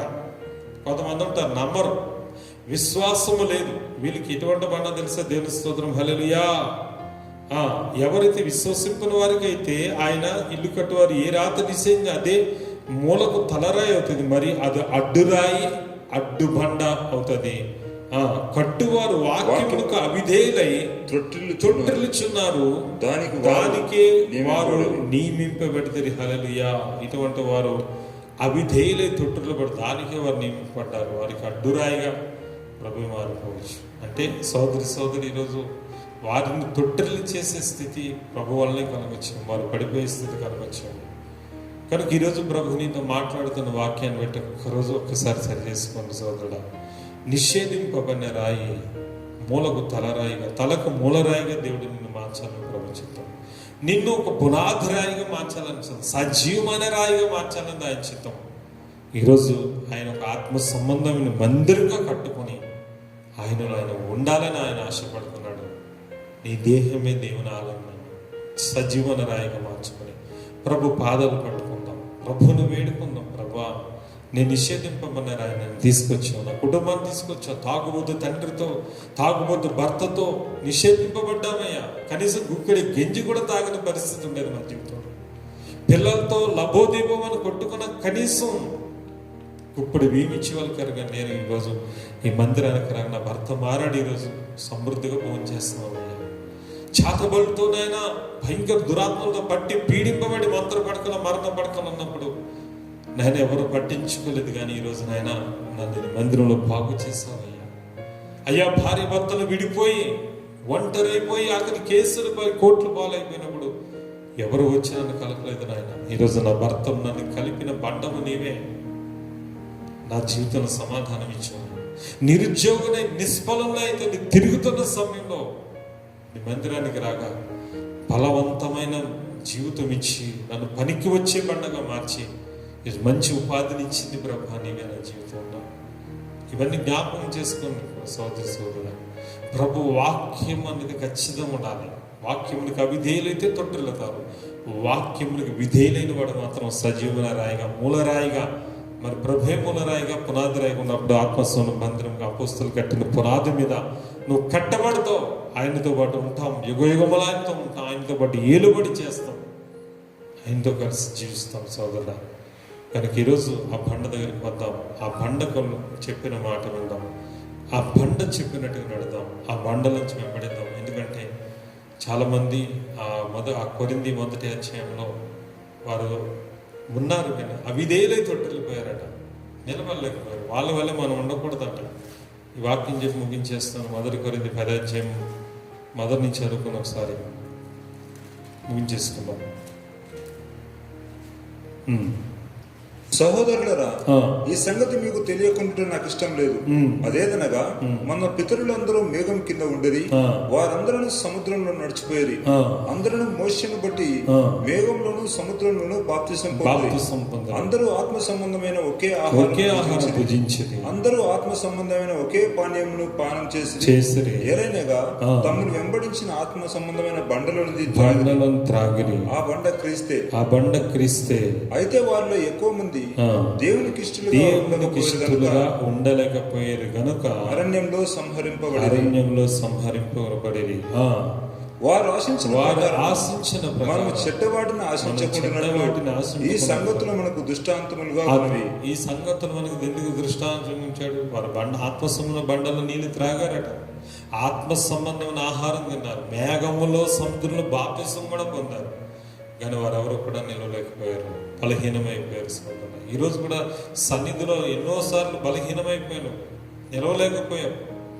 తోడ్పాటు కలిగి నిన్నెక్కడో పనికిరాని నిషేధింపరాని తెచ్చి దేవుడి సంఘంలో నాటి ఈ సంఘానికి ఆనుకుని ఉండమని, ఈ సంఘానికి నువ్వు సహాయం చేయమని, ఈ సంఘంలో సేవలో పాల్గొమని, అనేక మంది ఆత్మని మందిరంలో చేర్చమని, నీ జీవితాన్ని ఎలా మార్చాడు, అనేక మందిని సాక్ష్యం చెప్పి ప్రభు మందిరం తీసుకురమ్మని, నేను పనికిరాని నేను తీసుకొచ్చి నీకు పెళ్లి చేసి నీకు పిల్లలనిచ్చి నీకు బ్రతుకునిచ్చి చేసి నువ్వేం చేస్తావు? కేవలం ఏదో వాడుకుంటూ పక్కన పడాడు. దేవుని వాడుకుని పక్కన పడేస్తావు. పట్టించుకోలేవు దేవుని సంఘాన్ని. ఆయన మూలరాయిగా ఉండి అపోస్తులు వేసిన పునాది మీద నువ్వు ఒక రాయిగా సజీవమైన రాయిగా ఉంటే ఈ సంఘం ఇప్పటికి ఎంత పెద్దదైపోయినో, ఎన్ని వేల మంది లక్షల మంది ఆత్మలందరూ కానీ ఈరోజు ఇది కూలిపోతుంది, ఒక్కొక్క రాయి కూలిపోతుంది. ఈరోజు ఒక్కొక్క విశ్వాసం పడిపోతున్నాడు, ఒక్కో సేవకుడు పడిపోతుంది. ఎంత బాధ, ఎంత వేదన వారి గురించి పడ్డా ఆ యొక్క వేదన చూసి ఎన్ని శోధనలు అనుభవించే వాళ్ళ గురించి, వాళ్ళని బలపరచడానికి, వాళ్ళని బ్రతికించడానికి ప్రభు దగ్గర కన్నీళ్లు కాదు రక్తమే కార్చిన రోజులు గుర్తొస్తుంటే గుండెల్లో ఈరోజు గుణపం. పైగా వారు వెళ్ళి ఈరోజు మా మీద రాళ్ళు వేస్తుంటే, మా మీద నిందలు వేస్తుంటే, మా మీద భయంకరమైన కుట్రలు చేస్తుంటే వారి విషయంలో గుండె బాధ, ఎంత బాధ తెలుసా? గుండె రక్తం వచ్చేస్తుంది, గుండెలోంచి రక్తం, కళ్ళలోంచి రక్తం వస్తుంది. సదా అలా ఉండకూడదు, పడిపోయే రాయిలో ఉండకూడదు, పనికిమాల రాయిలో ఉండకూడదు, ఆత్మ సంబంధమైన రాయిలో ఉండాలి, సజీవమైన రాయిలో ఉండాలి. ఆ కాలంలో దేవునికి ఇష్టలుగా లేక వాళ్ళందరూ అరణ్యంలో సంహరింపబడ్డారట. వారు చేసినట్టు మనం చేయకుండా మనకు అది దృష్టాంతంగా రాయబడి ఉందంట. కనుక ఆత్మ సంబంధం మందిరం కట్టబడతావా? అది ఇజ్రాయేల్ ప్రజల వలె మనం మన విశ్వాసంలో రాలిపోయి ఇంకా బాటమ్లెస్ ప్లేస్ అనగా ఆ నరకంలోకి వెళ్ళిపోయి ఆ జిగట గల దొంగ ఊబిలోకి వెళ్ళిపోయే బిడ్డగా ఉంటాం. ఒకసారి ఆలోచించండి సోదరులు. ఈరోజు లాక్డౌన్ అనగా కరోనా వైరస్ ఎప్పటి వరకు ఉంటుంది, దాంతో జీవించక తప్పదంటున్నారు. ఇంకా అది కాదు, సీఎం పిఎంలు కలిసి అదే మాట మాట్లాడుతున్నారు. ఎందుకంటే కంట్రోల్ అవుతా అమెరికా లాంటి దేశాలే చేతులు ఎత్తేసినాయి. 60-70 వేల మంది మృతులట, 12-13 లక్షలు అక్కడ ఎఫెక్ట్ చేసి పాజిటివ్ కేసులు. ఈరోజు ఇప్పటికి కూడా వ్యాక్సిన్ కానీ ఒక మందు లేదు. ఈరోజు మే నెలాఖరు వరకు ఈరోజు లాక్డౌన్. ఏమైపోతామో తెలియదు. ప్రభు రాకడ దగ్గరగా ఉంది. నేడు రేపు అని వాయిదాలు వేయి, ఇంకేదో ఉందనుకో. నీ అవసరం తీర్చే బండ ఉన్నది. ఖచ్చితంగా లాక్డౌన్ అనే సమృద్ధిగా చూడండి. కాదు చాలా అయ్యా మేము పని చేసుకుని బ్రతికే కన్నా ఈరోజు ఇప్పుడు చాలా సమృద్ధితో బ్రతుకుతున్నాం అన్నారు. ఎందుకంటే వాళ్ళకి ఏ కొద్దు లేదట. ఎక్కడి నుంచో బియ్యం, ఎక్కడి నుంచో ఉప్పులు, ఎక్కడి నుంచో డబ్బులు, ఎక్కడి నుంచో సామాన్లు, ఎక్కడి నుంచో కిరాణా, ఇవన్నీ వచ్చేస్తుంటే వాళ్ళు కూడా తెచ్చుకొని కిరాణా సామాన్ ఇంట్లో ఉన్నాయి. ఇప్పుడు వీడు ఎప్పుడు కూడా పావు కిలోలు 10 రూపాయలు 20 రూపాయలు తెచ్చుకున్నాడు. ఇప్పుడు ఎలా ఉంది? కిలోలు వచ్చేసి ఇంట్లో ఉన్నాయి. నెల రోజులు తిన్న వాళ్ళకి జరుగుతలేదు. ఆర్థిక సహాయం కూడా దేవుడు ఇప్పించాడు. ఈరోజు వాళ్ళు చూస్తే అంటారా, పని చేసుకుని కష్టపడి రోజుకు 1000 రూపాయలు 1500 ఇచ్చినా ఇంత సమృద్ధి లేదే మాకు. ఇప్పుడు చాలా సమృద్ధితో బ్రతుకుతుంది. ఎవరు ఇస్తున్నారా మీరంతా? నారు పోసిన వాడు నీరు పోయక మానడు. ఖచ్చితంగా పోషిస్తాడా? మన అవసరం తీర్చే బండను చీల్చి వారి దాహము తీర్చిన బండ, మన ఆకలి తీర్చే బండ ఉన్నాడు. ప్రతి యెహోవా ఈరే ప్రతి అవసరము ఆయన తీర్చును అనుకున్నాను. కనుక యేసయ్యను విశ్వసిద్దాం. వాక్యమును అనే బండ మీద మన విశ్వాస జీవితాన్ని కట్టుకున్నాం. ప్రభుయే మూలరాయిగా ఉండగా ఈరోజు నిషేధింపబడిన రాయి నిన్ను తీసుకొచ్చి ఒక మూలకు తలకు మూలరాయిగా మార్చి ఈరోజు నిన్ను సజీవమైన రాయిగా మార్చి ఒక ఆత్మసం బండగా మార్చి నిన్ను మందిరంగా కట్టుకోవాలని ఆశపడుతున్నాడు. అలా ఉంటావా? ఇంకా అలా నిషేధింపబడిన రాయిగానే ఉంటావా? నీ చేతిలోనే ఉంది ఈరోజు. ఎందుకంటే ఆత్మసంబంధం మందిరంగా కట్టబడటానికి ఒక విలువైన రాయిగానే ఉంటే నువ్వు పరలోకంలో చేర్చబడతావు, అక్కడకు నువ్వు కట్టబడతావు. ఒక లేదు నిషేధింపబడిన రాయిలానే ఉంటాను, ఇక నా జీవితం వ్యర్థమని అనుకుంటే ఇక నేను ఆయన కూడా చూస్తాడు. ఒకరోజు ఆయన కూడా నిషేధిస్తాడు. ఆ నిషేధించిన తర్వాత ఎక్కడికి వెళ్ళిపోతే వాక్యం గబిదేయుల వారు తొట్టిల్లుచున్నారు. వారు తప్పనిసరిగా జిగటగల దొంగ ఊబైన నరకంలో పడిపోవలసిందే. ఖచ్చితంగా మనం సరి చేసుకుని దేవుడు తన ఇంట్లో కొద్ది మాటలు దీవించునుగాక. ఆమేన్. దేవుని స్తోత్రం. హల్లెలూయా. సోదరుడా, మరి దేవుడు మాట్లాడిన వాక్య ధ్యానంలో మరి ఎంతమందికి వాక్యం అర్థమైందో తెలియదు. కానీ దేవుడు మాట్లాడిన వాక్యాన్ని బట్టి మనం అందరం కూడా ఆత్మ సంబంధమైన మందిరంగా కట్టబడాలంటే సజీవమైన రాళ్ళ వల్లే మనం మార్చబడాలి. సజీవమైన రాళ్ళు. ఆ సజీవమైన రాళ్ళుగా నేను మార్చడానికి క్రీస్తుని మూలరాయి అపోస్తులని వేసిన పునాది మీద ఆత్మ సంబంధం మందిరంగా కట్టబడాలంటే నీవు కూడా నిషేధింపబడిన రాయిగా నిన్ను ఆయన ఏరుకుని తెచ్చుకున్నాడు. నేను ఒక తలకు మూలరాయిగా మార్చడానికి, పునాది రాయిగా మార్చడానికి. అందుకే పేతురు, నువ్వు బండవు, నీ మీద నా సంగమని కట్టేదని అన్నాడు ఆయన. ఎంత ధన్యత! దేవుడు ప్రణాళిక ఏదో ఉంది. ప్రణాళిక వచ్చామంటే ఆయన చిత్తం ఏదో ఉంది నీ విషయంలో, ఇక నా చిత్తం నెరవేర్తలేదంటే సోదరుడా, ఎక్కడో ఆయన చిత్తానికి విరోధమైన స్థితి మనలో ఉందేమో, ఆయన మార్గానికి విరోధమైన మార్గం మనం ఉందేమో, ఆయన ఆలోచనకు భిన్నమైన ఆలోచన నీ సొంత మార్గంలో నువ్వు ఉన్నావేమో, కానీ ఆయన చిత్తానికి లోబడలేకపోతున్నావేమో. కనుక సొంత ఆలోచనలు కాదు కానీ, సొంత తలంపులు కాదు కానీ, ఆయన చిత్తానికి లోపడదాం. వాక్యము ద్వారా బండ మీద ఇల్లు కట్టుకుందాం. వరదలు వచ్చిన, గాలి తుఫాను వచ్చిన మన మందులోంచి పడిపోము, చెదిరిపోము. ఎందుకో తెలుసా, నువ్వు బండ మీద ఉన్నావు. ఈరోజు ఆ బండ నేను ఎలా కాపాడుతుందో చెప్పాను. ఆత్మసమైన బండగా నీ అవసరాలు తీరుస్తుంది. అడ్డు బండగా నీకు అడ్డు నిలబడుతుంది. చిగిట గల దొంగ ఊపిలో నువ్వు పడిపోకుండా, అందులోంచి నీ అడుగులు జారిపోకుండా స్థిరపరిచి నేను నిలబడుతుంది. నిజంగానే అటువంటి బండ ప్రభైన యేసుక్రీస్తు, ఆ బండ దగ్గర మనం నిలబడదాం. దేవునికిలో ఈ మాటలు దీవించింది కాక ప్రార్థన చేసుకుందాం. మహాగణుడా, మహోన్నతుడా, సర్వశక్తుడా, ఈరోజు నేను మీ దాసునికి నిలబెట్టి మంచి వాక్యం ఇచ్చి మాట్లాడవు నాయన. నిషేధింపబడిన రాయి తలకు మూలరాయిందట నాయన. నిజమే, పనికిరాని వాళ్ళం ప్రభా, ఈ లోకంలో వెళ్ళిపోయబడ్డ వాళ్ళం, అందరి చేత తృణీకరింపబడ్డ వాళ్ళం, నిషేధింపబడ్డ వాళ్ళం, కుటుంబీకుల చేత నిషేధింపబడ్డాం, బయట వ్యక్తుల చేత నిషేధింపబడ్డాం, భార్య చేత నిషేధింపబడ్డాం, భర్త చేత నిషేధింపబడ్డాం, అందరి చేత నిషేధింపబడ్డాం.